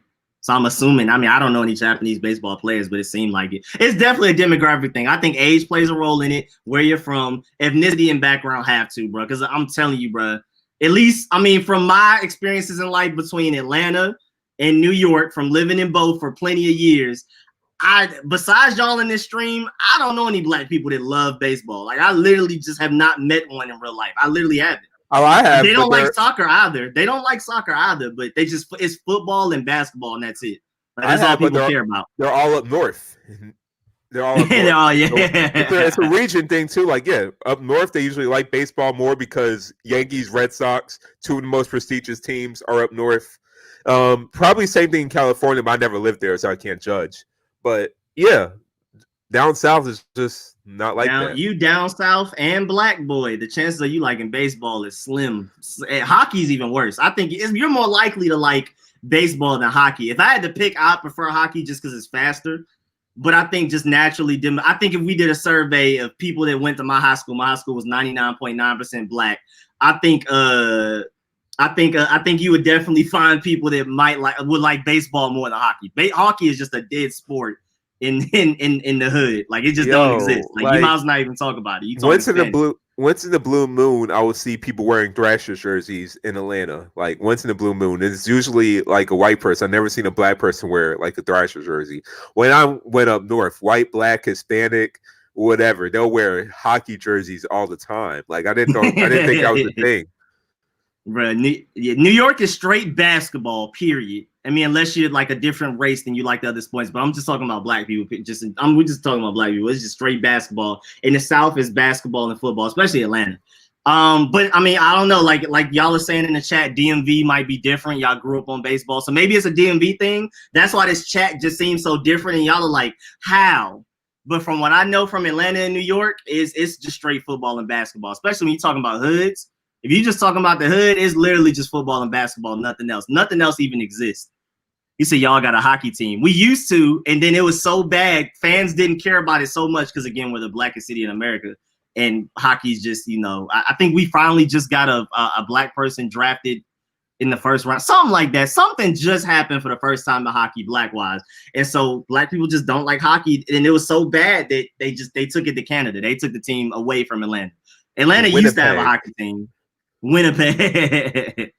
Said Fitzpatrick was balling, they should have let him play. Yeah, Fitzpatrick was doing, but like Seyi said earlier, they don't want to win. They're trying to tank. Even though that Houston Texans pick is actually probably going to be a top 5 pick for him. He said, I'm from New York. Oh, that's wild. Because everybody I know from the hood, from East New York, Brownsville, Harlem, the Bronx, it's straight basketball. It's basketball and nothing else. They don't care about nothing. But I don't know. Is it an age thing? How old are you, Lord Bigger? Is it an age thing, maybe? Yeah, New York. I live in Atlanta. He right. Yeah, New York like baseball too. That's what I'm saying. When I went to New York, it was like everybody loved baseball, like white, black, whatever, and hockey. Bro, when I used to live in New York, I didn't know any hood people that like baseball. I mean, I knew a lot of people that like baseball, but again, they weren't. Usually, they weren't hood. Yeah, the hood people like straight basketball in New York. That was period. They didn't like soccer. They barely even liked football. It was just straight basketball where I was at in New York. And again, I lived there, Lord Bigger. Wasn't born there, but I lived there. You know what I'm saying? Oh, you're 29. That's crazy. You about our age. You about our age. Yeah, you're our age. I don't know. My experiences, we walk different paths. We walk different footsteps. That's what I'm saying. It's region. You're from New York, so New York. I mean, look, you got Yankees. Yeah, New York is way more likely than Atlanta. Yeah, that's Yankees are like the most prestigious team in baseball. So New York Yankees hats are everywhere. Like, people don't wear like baseball. We don't even care about New York, but wear a Yankees hat. So you're more likely to like baseball than we are. I mean, I like the Braves, but that's really about it. Like, I could watch. But I'm saying, still, even while we lived in New York, lived there for like 5 years. Everybody I knew that was like from the hood just didn't. It was just basketball, nothing else. Me personally, from all the people I ran into, East New York, Far Rock, Harlem, Bronx, Brownsville, Flatbush. It was just, and then Rich. I think you're an outlier. But then again, it's a lot of people from DMV in the chat saying they like baseball. So maybe it's because you're from the DMV. Maybe it's a DMV thing, or maybe we're weird and New York and Atlanta are weird, and what I've done was weird. I don't know. And when MLB had opening day, like people in St. John's made a big deal about it. Like, oh, it's MLB opening day. They had free events with free pizza and everything in St. John's, and It was not just white people there. It was like white, black, like many races, like Hispanic. Yeah. So I'm saying, man, baseball is big in New York. Like, probably the hood people, but I know the college black people I know like baseball. It's big everywhere in New York, but the hood, I'm saying, bro, everybody I knew in New York that was hood, straight basketball, nothing else. The college black people I know like baseball. The college black people, not the hood. Oh yeah, but that's college. Yeah. I mean, and we gotta remember St. John's the second most diverse school in the world. Like we're literally that's true. So like we have everybody from everywhere. Now down here we play football and basketball. Some people play baseball. I don't know. Maybe it's a DMV thing. I don't know. But from my experiences in Atlanta, in New York, it's just football and basketball. Atlanta, basketball in New York. That's all I know. And also, too, this could also be a reason. I know in New York they'll have random baseball fields, like where you could just go and play. Yeah, just play. Yeah, they don't have that. They don't have that in Atlanta. You gotta sign up for a league. You gotta sign up for a league. You gotta sign up for a league to play. Yeah, nah, you're not about to just catch a pickup baseball game. Never. But that thing got to be organized. You could do that with baseball. I mean, you could do that with basketball and football, though. In football, you can just find the grass. Back in middle school, we used to play football on grass. You can easily run a pickup football game down here. Yeah, no two-hand touch either. Tackle. Oh yeah, straight tackle. Of course, with no pads. But again, that's where the South. Yeah. And then in basketball, like all you gotta do is just get a basketball hoop, which is not expensive, or find a kid in the neighborhood with a basketball hoop and play it. Or somebody got a basketball hoop. Somebody got a basketball hoop. And then all the recreation centers that are around our areas all have basketball courts. Yeah, but they don't have baseball fields. They're not as commonplace as New York and DMV though, where you can just go in. There's a basketball court everywhere and it's free. But we have some basketball courts. We have more just grass than basketball courts. But and I do love pool. I do play pool. I haven't played in a while, but yeah, I like pool. Yeah, I'm trash. Play some pool. I'm not 5'5". At one point in time, I kind of was because we had that pool table in Henley, and then my granddad loves to play pool. So between taking tips from him and playing pool in New York, I got pretty good, but I was never like just great. Like I'm not just about to walk in and think I'm taking people's money. Fun fact, I was actually really good at ping pong. Like when I was like 10 years old, I was really good at ping pong, and especially for my age. If I actually kept playing it, I feel like I could have been professional because my dad was good at ping pong, so I learned from him. But I just stopped playing it. I feel like if I really did play it, I could have been professional. Like I was legit at my age. I was a prodigy. So random. He's a soccer. Ping pong is fun though. When I was younger. My great niece is the first in soccer games, only soccer games I've ever attended. Yeah, the South is definitely the South, especially the Black South, is football and basketball and nothing else matters. It's crazy. I mean, I'm pretty sure if you look up the funding they put towards that in schools, like high schools in the South, like how much money goes to baseball, how much money goes to soccer compared to basketball and football, especially football. Football is the big dog. I'm pretty sure basketball is a distant second, and I'm pretty sure everything else is a distant third and fourth from basketball. And it's crazy. He said Forrest Gump good. Nah, I'm not that. How y'all feel about tennis? I like tennis. I like tennis. I play tennis before I play basketball. Because I mean, me personally, this is how I am even in video games. I like to play baseball. I hate depending on people. You meant baseball, not basketball. You said tennis. My fault. Yeah. I would play tennis over baseball and soccer. I can't watch it. I'll watch baseball over tennis, me personally. But I prefer to play tennis over baseball and soccer because I'm just a team of me type of guy. I just prefer to hate depending on people. It goes for this in order for me. At least favorite sports: basketball, soccer, American football, tennis, then probably baseball. For watching or playing? Watching. I say because thing is football. For watching, tennis is last for me. Watching and playing, football, soccer, and baseball are like all interchangeable. But I think that's the ranking. Yeah, I watch basketball first, then soccer, then football, then tennis, then baseball. Yeah. I would say watching tennis is the worst. Playing baseball is the worst for me. That's how last place is. I like watching tennis. Like if you watch the Rafael Nadal, Roger Federer rivalries way back when, they were so fun to watch. I also got that from my dad too. It's amazing what they do. I highly respect it, but I don't know. It's somebody I can't. I prefer to play it. Thing is, my dad loves tennis, so I got that. I guess I got that from him because, like, when my dad watches all those sports, I'll watch it too. So that's why I would like tennis. Okay. Well, then again, I think a lot of the reasons that it's taking me so long to branch out and watch other sports is because I'm Black from Atlanta, Southwest Atlanta. All we care about generally is football and basketball. All my friends care about. So I didn't start watching soccer till college. And I've always watched baseball growing up because, again, I was born in Maryland. We used to go to Bowie Bay Sox games all the time, Orioles. But I don't know. I've never loved it. You know what I'm saying? I've never loved it. I've been watching basketball since I was born. Just never been able to get into it. That's why I can watch soccer better. I got into soccer later than baseball, but I prefer to watch it, me personally. But football and basketball were automatic. I mean, just from the area we're from and the demographic, nobody cares about anything but football and basketball. Out of my friend group, out of everybody, most of the people I went to high school with, Aja, I don't know what's going on. And bowling I can't watch, but I love bowling. I think playing wise is basketball, bowling, then football for me, playing wise. And then tennis, then soccer, then baseball. Playing wise. Playing wise. Oh, actually, yeah. I love bowling. If we do playing wise, is basketball, football, soccer, bowling, baseball. No, baseball, bowling. Then thing is, I can't play soccer. I'm like, I'm better than a person that can't play. So like, if I felt like if I could play soccer, then I'll be better. Then I'll like playing soccer more. But I'm not that good at soccer. I never really play it like that. I play basketball and I played football. So those are gonna be my two sports I'll ever play. Let me see. Playing basketball. I'm trying to rank it. Bowling, football, soccer. So playing soccer is fun. I just don't know how to play this sport. I remember I was playing in Brooklyn, like me and my friend, we just went to a random spot in Brooklyn where it's like a lot of Spanish speakers were playing, and they just said like, oh yeah, like they just asked, do you want to join in? It was just like we don't know them at all. But that's the thing about New York. That was just so fun. We're just randomly in Brooklyn, just found like a random spot, and they're just like wanted us to play with each other. So like they were all speaking Spanish to each other. Then they don't understand a word. They know I couldn't really play, but like they enjoyed having me anyway. Yeah, they were nice people. Yeah, it was fun. That's how Chinatown is.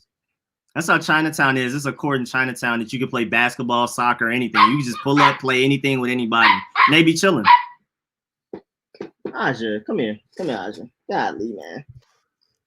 Leave Brody alone, man. But you said what made you go to St. John's? Oh, because again, like I said, I went to a high school, 99.9% Black, straight hood, all of that. And so I wanted to go to New York. First of all, it was New York and LA because I just wanted to experience something different.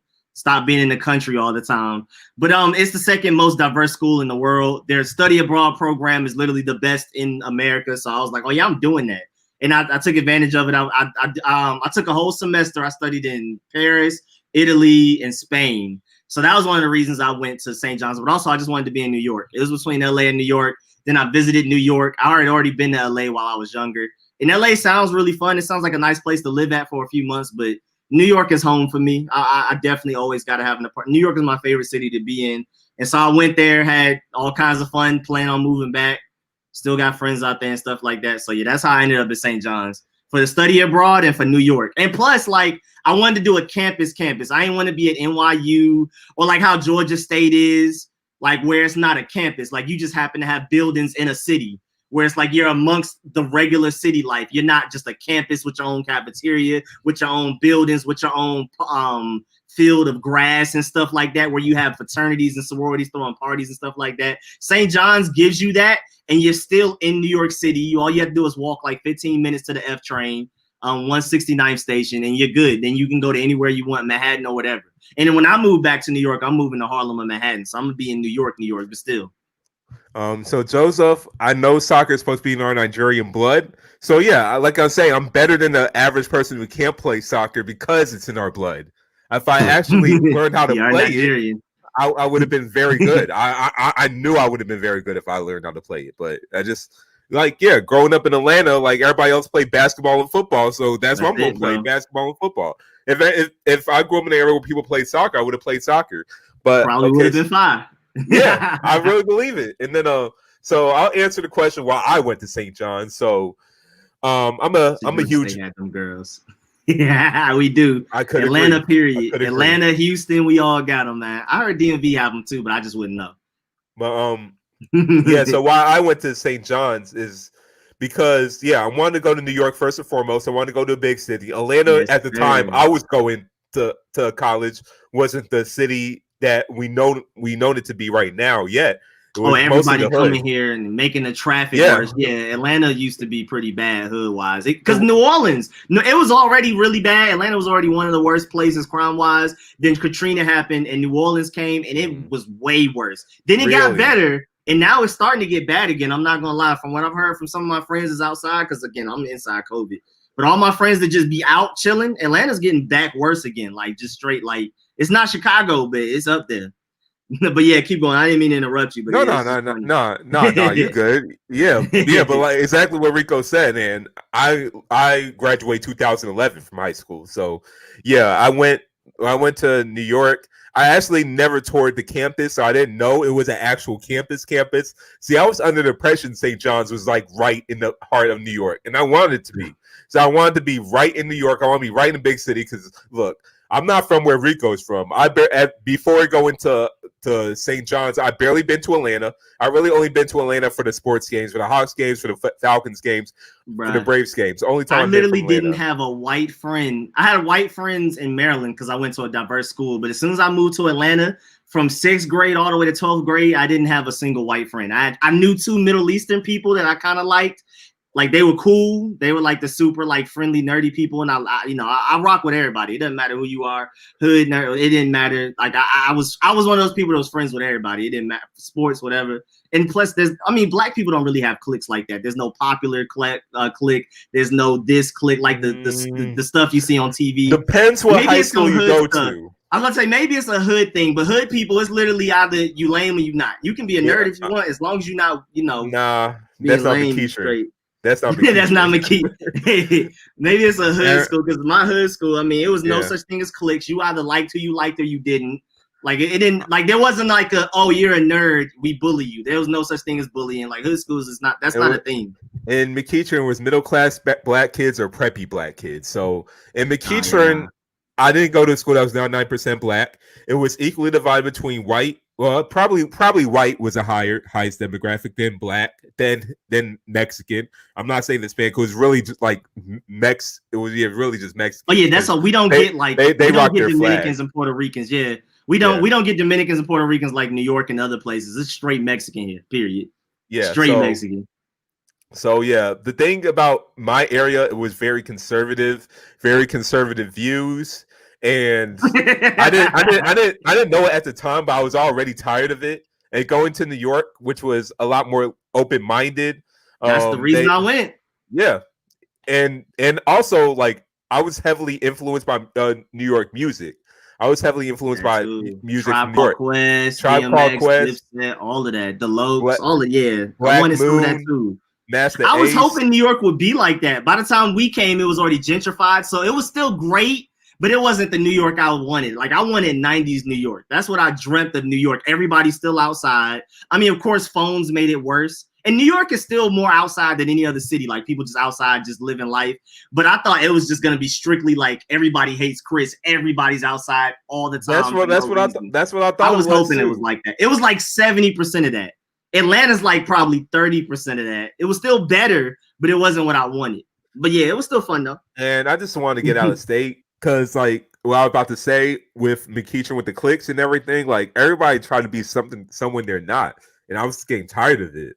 Like, I just wanted to get out of state. Because I really didn't want, honestly, I'm being real. I really didn't want to see anybody I knew from school. My big thing was like, bro, I gotta be more diverse. I can't go my whole life only knowing black people. I love black people, but like, come on now. Like, I gotta experience life. That's another reason why I went to St. John's for the study abroad. I wanted to travel. Like, I was like, I can't do this my whole life just being in Southwest Atlanta.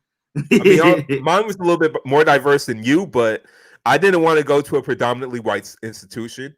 And I'll be real, I didn't want to go to HBCU either because I didn't want to go to the school because I'm a black person, but I also didn't want to go to a school that had like 99% white or whatever, like some of these SEC schools got. I didn't want to go to any of that. Like I loved that St. John's like at the time #2 in diversity. Then that's what made me want to go. Like I wanted to go to Auburn originally. Auburn didn't accept me because it was the year of Cam Newton, and I guess they got a lot of people they enrolled.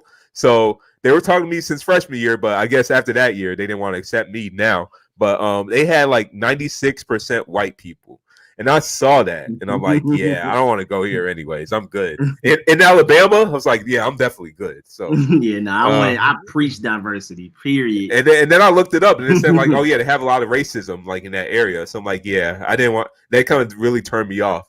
And the thing is, I was under the impression that all these schools with all the football teams with all the black players had a lot of black people in their student body because they have so many black players on the team. I was under that impression. Players are the black team. The black players on the team are the black players at the school. That's it. Yeah, that's what I come to find out when I looked up the demographics when I was looking up colleges, and I was so shocked, and that turned me off so bad. So I was like, "What? The only black people in the school are the people that play for the sports teams? Like that's messed up." And then I like Onyx. I love Onyx, even though he was up there tripping. What's his face went up to was tripping on Charlemagne. He let Charlemagne get under his skin. Rico, you grew up. I'm not saying where we were was I don't think you understand how bad it is around us. Our neighborhood is good though, but I think our neighborhood is like it's like hood. It's like people that came up out their hoods and moved to Atlanta. A lot of people too, but like my friends at Westlake was terrible. It wasn't Banneker, you know what I'm saying? It wasn't that Morgan Freeman movie bad.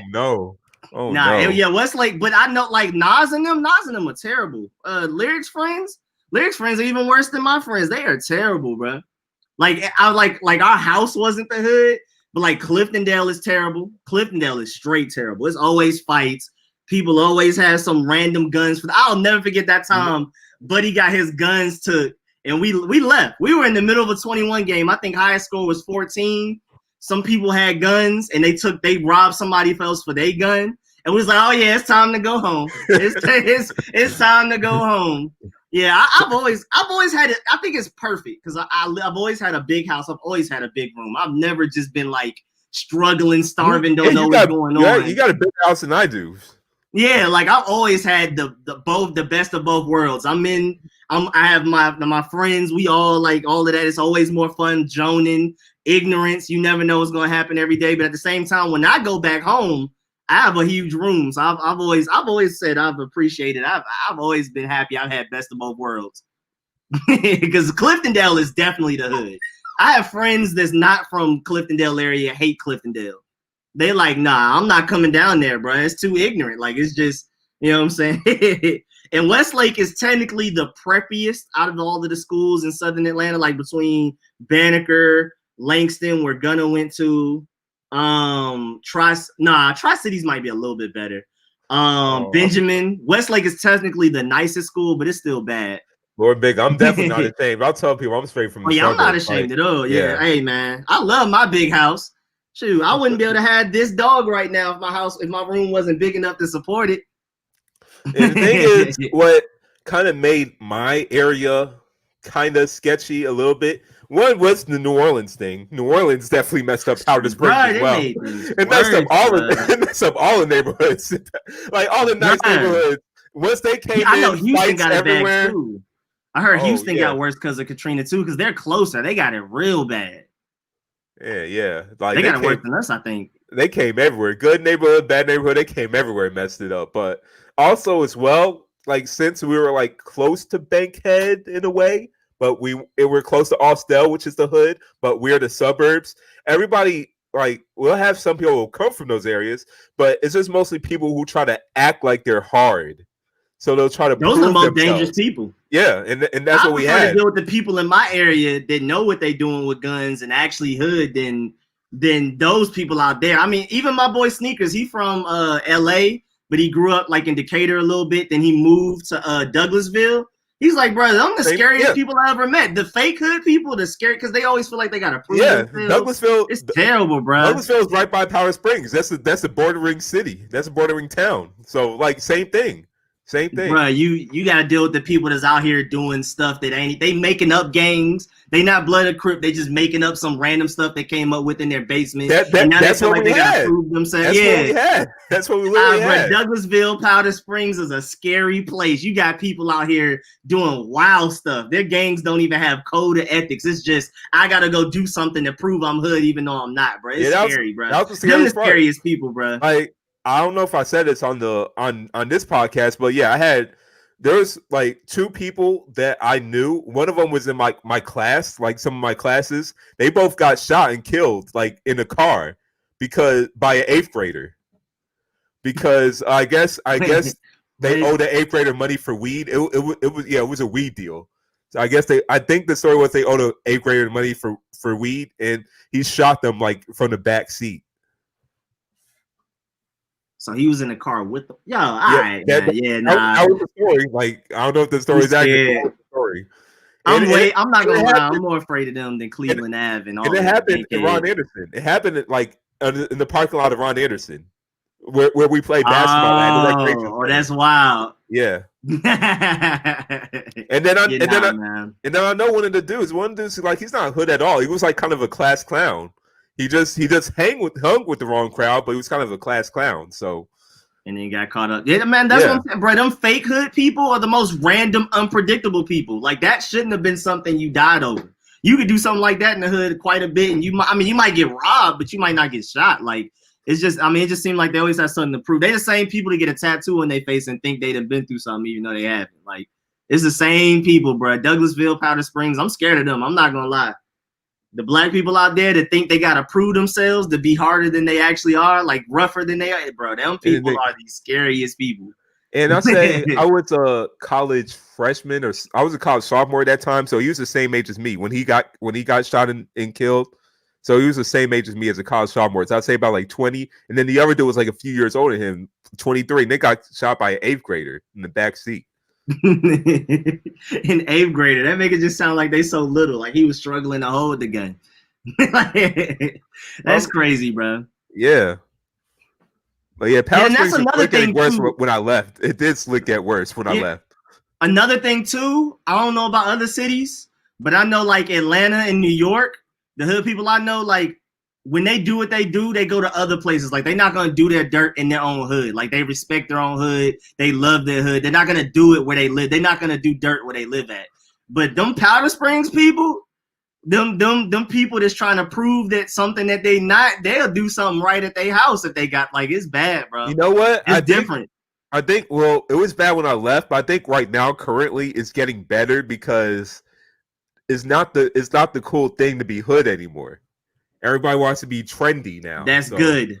So I think because of that, Powder Springs is better, and because we got rich people moving in here, so that probably also helps as well. Like The Rock has a house in Powder Springs. I've seen The Rock's house. Yeah. What's his name? Rick Ross had that huge house with all them anchors. That mansion, right down here. It's not far from the hood, but it's definitely not the hood. And he's chilling though. He said no matter where you live, people still try to break into your house. It trips me out because most people I know have guns. Yeah, we're definitely not we're not the shooting capital of America, but we're definitely the robbing capital. New York has scamming on lock. I would say Chicago has the shootings on lock. DC's really bad. St. Louis, a lot of New Orleans shootings, but Atlanta's definitely robbery capital of the world. Between cars and home theft, it's too much, bro. It's a rites of passage to get your car broken into. If you haven't lived in Atlanta until you got your car broken into. Yeah, that's amazing that people have cars that haven't been broken into. I'll never forget Tyreek at Cliftondale. They broke into his windows and took random stuff. They didn't even take the more expensive stuff. They took the bag because I guess they were like, hey, this is like the thing. This is like you remember Family Guy with the mystery box with the you can either take this. I forgot it was something fire, like really good, like $1 million. Yeah. And then it was like, or you can take this mystery box. And that's basically what they did to Tyreek. He had stuff in there that was good, but I guess they took the bag and was like, hey man, we're gonna see what happens. See what happens when we get home. When someone broke into my car, like I forgot I didn't lock my car, so I'm glad I didn't lock my car because my window would have got shattered. Because the next car's window got shattered. So you're better off just not locking your car because they're gonna take it anyway, bro. And don't have a gun in your car because there's people that literally target cars with gun in it because they want the gun. Like that's the thing. I know people. Yeah, so it was like teenagers trying to get into the gang. These are their main reason to break into cars is just so they can find guns. That's really it. And then all the extra stuff is just supplemental. Exactly. It's just a thing. I mean, I never was breaking into houses, but I know a lot of people that it just seems like it's an Atlanta thing. You have to break in, just like how African people like have like certain countries like to have rituals where you got to like do something with your tongue and walk on coal. It's kind of like that with robbing houses. Like I think I know more people that have it type of thing. It's just I don't know. And I know a few people that literally target cars because of guns. Like I know people personally that's like, oh, that car got a gun. Like, I mean, I'm not with them while they do it because I'll be chilling. You know what I'm saying? I'm out the way. I'm not over here I'm not getting into no trouble. I'm trying to live a good life. I want to go back to New York, but I have friends. He said, remember they stole mommy's glasses out the car. What they do with it, bro? Oh yeah, they won't. Back when we used to live with our grandma at our old house, the bigger house. They broke into our car and took her prescription glasses. I'm like, bro, you can't even wear them. You can't use them. What kind of black underground market do you have to where you can sell somebody else prescription glasses? He said, terrible analogy. Wait, what happened? Oh, no, I'm saying it just seems like that, man. It just seems like people like literally to grow up, to become an adult. It just, I don't know. I mean, I think it's more so just boredom than anything, but I'm just saying it seems like it's that way. He said, where'd you get that myth? Where'd you hear that myth from? Wait, what happened? What happened? I don't even remember what I said now. What is that? Oh, yeah, it was a boat or the mystery. It was a boat. And that man said mystery box. He said, where'd you hear that myth from? It's somewhere. Am I tripping? It's somewhere where they do that. Am I tripping? Y'all talking about the Africa part? It's somewhere where they still do that. I'm not saying Africa in general. Because Africa, of course, has cities that are prospering more than American cities. I'm saying some parts. I forgot. I just watched something. Was it Libya? It was somewhere random. They still do stuff like that. And like Southeast Asia, there's some places in Southeast Asia that they like set it off limits to where there's no outside human contact. Like they still don't have phones and stuff. And they still do the crazy rituals too. But that's why I was comparing. That's what I'm saying. It seems like it's just funny because it just like I know so many people that do it. It just seemed like you just got to do that to become a man type thing. It just seemed like they're like Lion King or something. But it's not though. It's just more so boredom or trying to get into a gang or something like that. It's wild though. Yo, funny city. Yo, we almost like.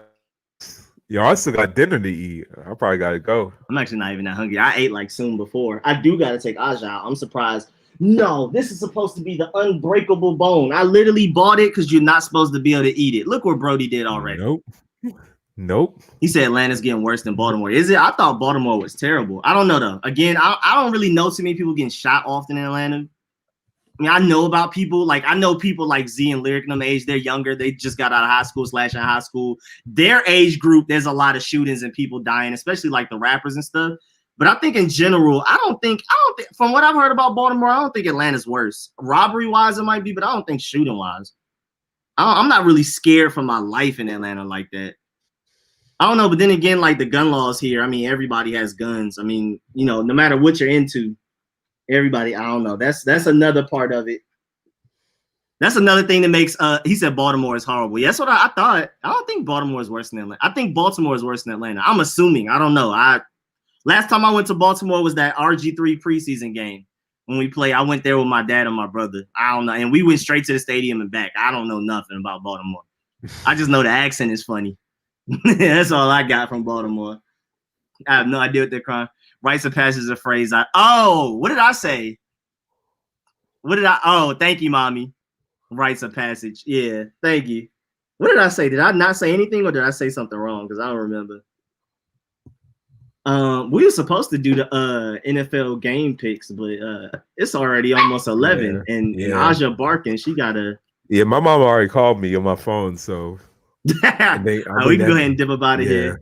The Steelers Titans, though, that first of all, that's going to be the game I care about the most. I'm surprised they're playing at 1 p.m. That game is going to be great. I'm surprised they didn't move that game like the Cardinals game. I think they moved the Cardinals game to the Sunday night game so everybody can watch it. What was that game? I think, right? Buccaneers and Raiders should be good. Yeah, oh yeah, that's gonna be great. Especially how good they moved the Seahawks Cardinals to a later game. Oh, I guess they chose that over Steelers and Titans because the Steelers and Titans gonna be great. Tampa Bay Raiders gonna be great. Seahawks and Cardinals. This might be the best week of football, honestly. And the Chargers are 1-4. It doesn't seem like it because Justin Herbert's been playing pretty well. 49ers and Patriots might be, but this might be the best week of football. I mean, especially since the Eagles-Giants game, even though it was so terrible, it was so fun to watch. You didn't say anything, but that's what you were describing loosely. Oh, okay, thank you. There's a place where the men have a rite of passage where they put their hands in these wooden mechanisms full of red fire ants. Where is that? That's crazy. So I went to Morgan State in Baltimore. My mom did go to college in Baltimore. Oh, yeah, Rich, I forgot. You asked that, but I still don't know what that is. I don't know what Morrisville State is. I don't know. Where is that? Like, where is Morrisville State? I don't even know what that is.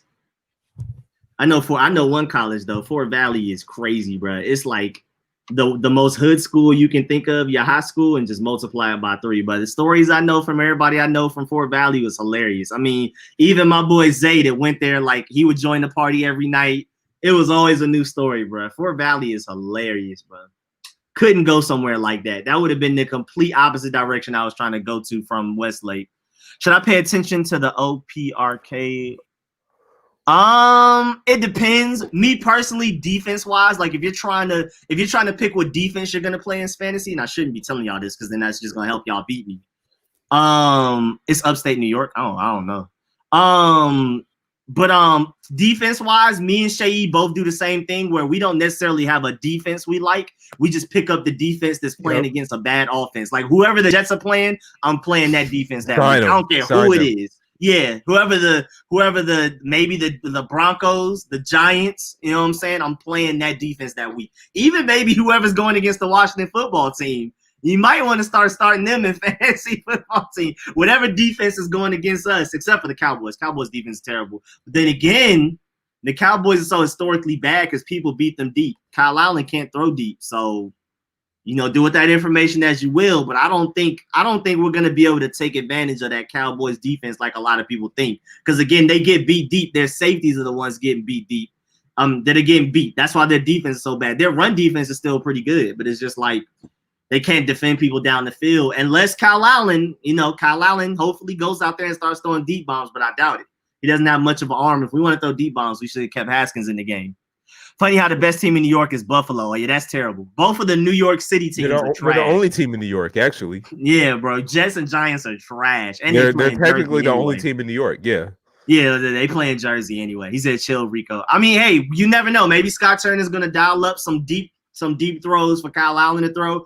But if we don't throw deep, we won't be able to take advantage of that bad Cowboys defense is what I'm like. It just like that's why they're so bad. If you go back and look at all their games, the reason they lose so much is because people beat them deep. That's why they're so historically bad. I started the Giants D and Will. That turned out bad. Yeah, I mean the Eagles. Yeah, the Eagles are who they are. I wouldn't say the Eagles are on the same list as the Jets, the Giants. Maybe the Broncos with Drew Luck hurt and struggling. Who's some other bad offensive teams? I mean, against Slick, we might be one of them. To be on complete. Patriots at this point. I do the same too, which is why I was mad when you took the Bills defense from me. I'm sorry, Joseph. I'm sorry. Let me see. Is that this league? Who's starting to? Hey, that boy Jones is starting the Washington defense. Hey, man, do what you got to do. The Bills are perfect. Top defense versus the worst offense in football. Oh yeah, I'm going crazy. I'm sorry, Joseph. I'll trade you for I'll give you a Fulgham for the Bills defense. Nah, I'm good. I'm all good on that. I'm taking this Bills defense home, bro. We're getting two defensive touchdowns today. We putting up 20 points on their head. Let's go. I'm gonna be incredibly disappointed if they don't go crazy. Well, all right, Rico. I think we gotta end the stream. I really gotta eat. I bet, man. I gotta take Asha out because she might have done peed somewhere. I don't know. She's behind here moving stuff. I don't know what's going on. All right, man. I appreciate all y'all pulling up. Great All right, conversation. appreciate y'all. Why the heck didn't I take the Steelers defense? All right, man. Y'all already know, man. Broadcast every 8 to loose 8, very loose 10 p.m. now. Our 8s aren't even that loose. We started at 8:01, 8:02. We're leaving at 10:40. But we'll catch y'all next Friday, man. Anything you want to show you before we get out of here? I already know Patriots are not good right now. You don't got to tell me. But hey, this is a transition year. Hey, might be able to get Zach Wilson late in the first. All right, man. We will catch y'all next Friday. Yes, sir. Yes, sir. And hey, man, we play the Cowboys. Let's see how this goes. Is it going to be bad offense versus bad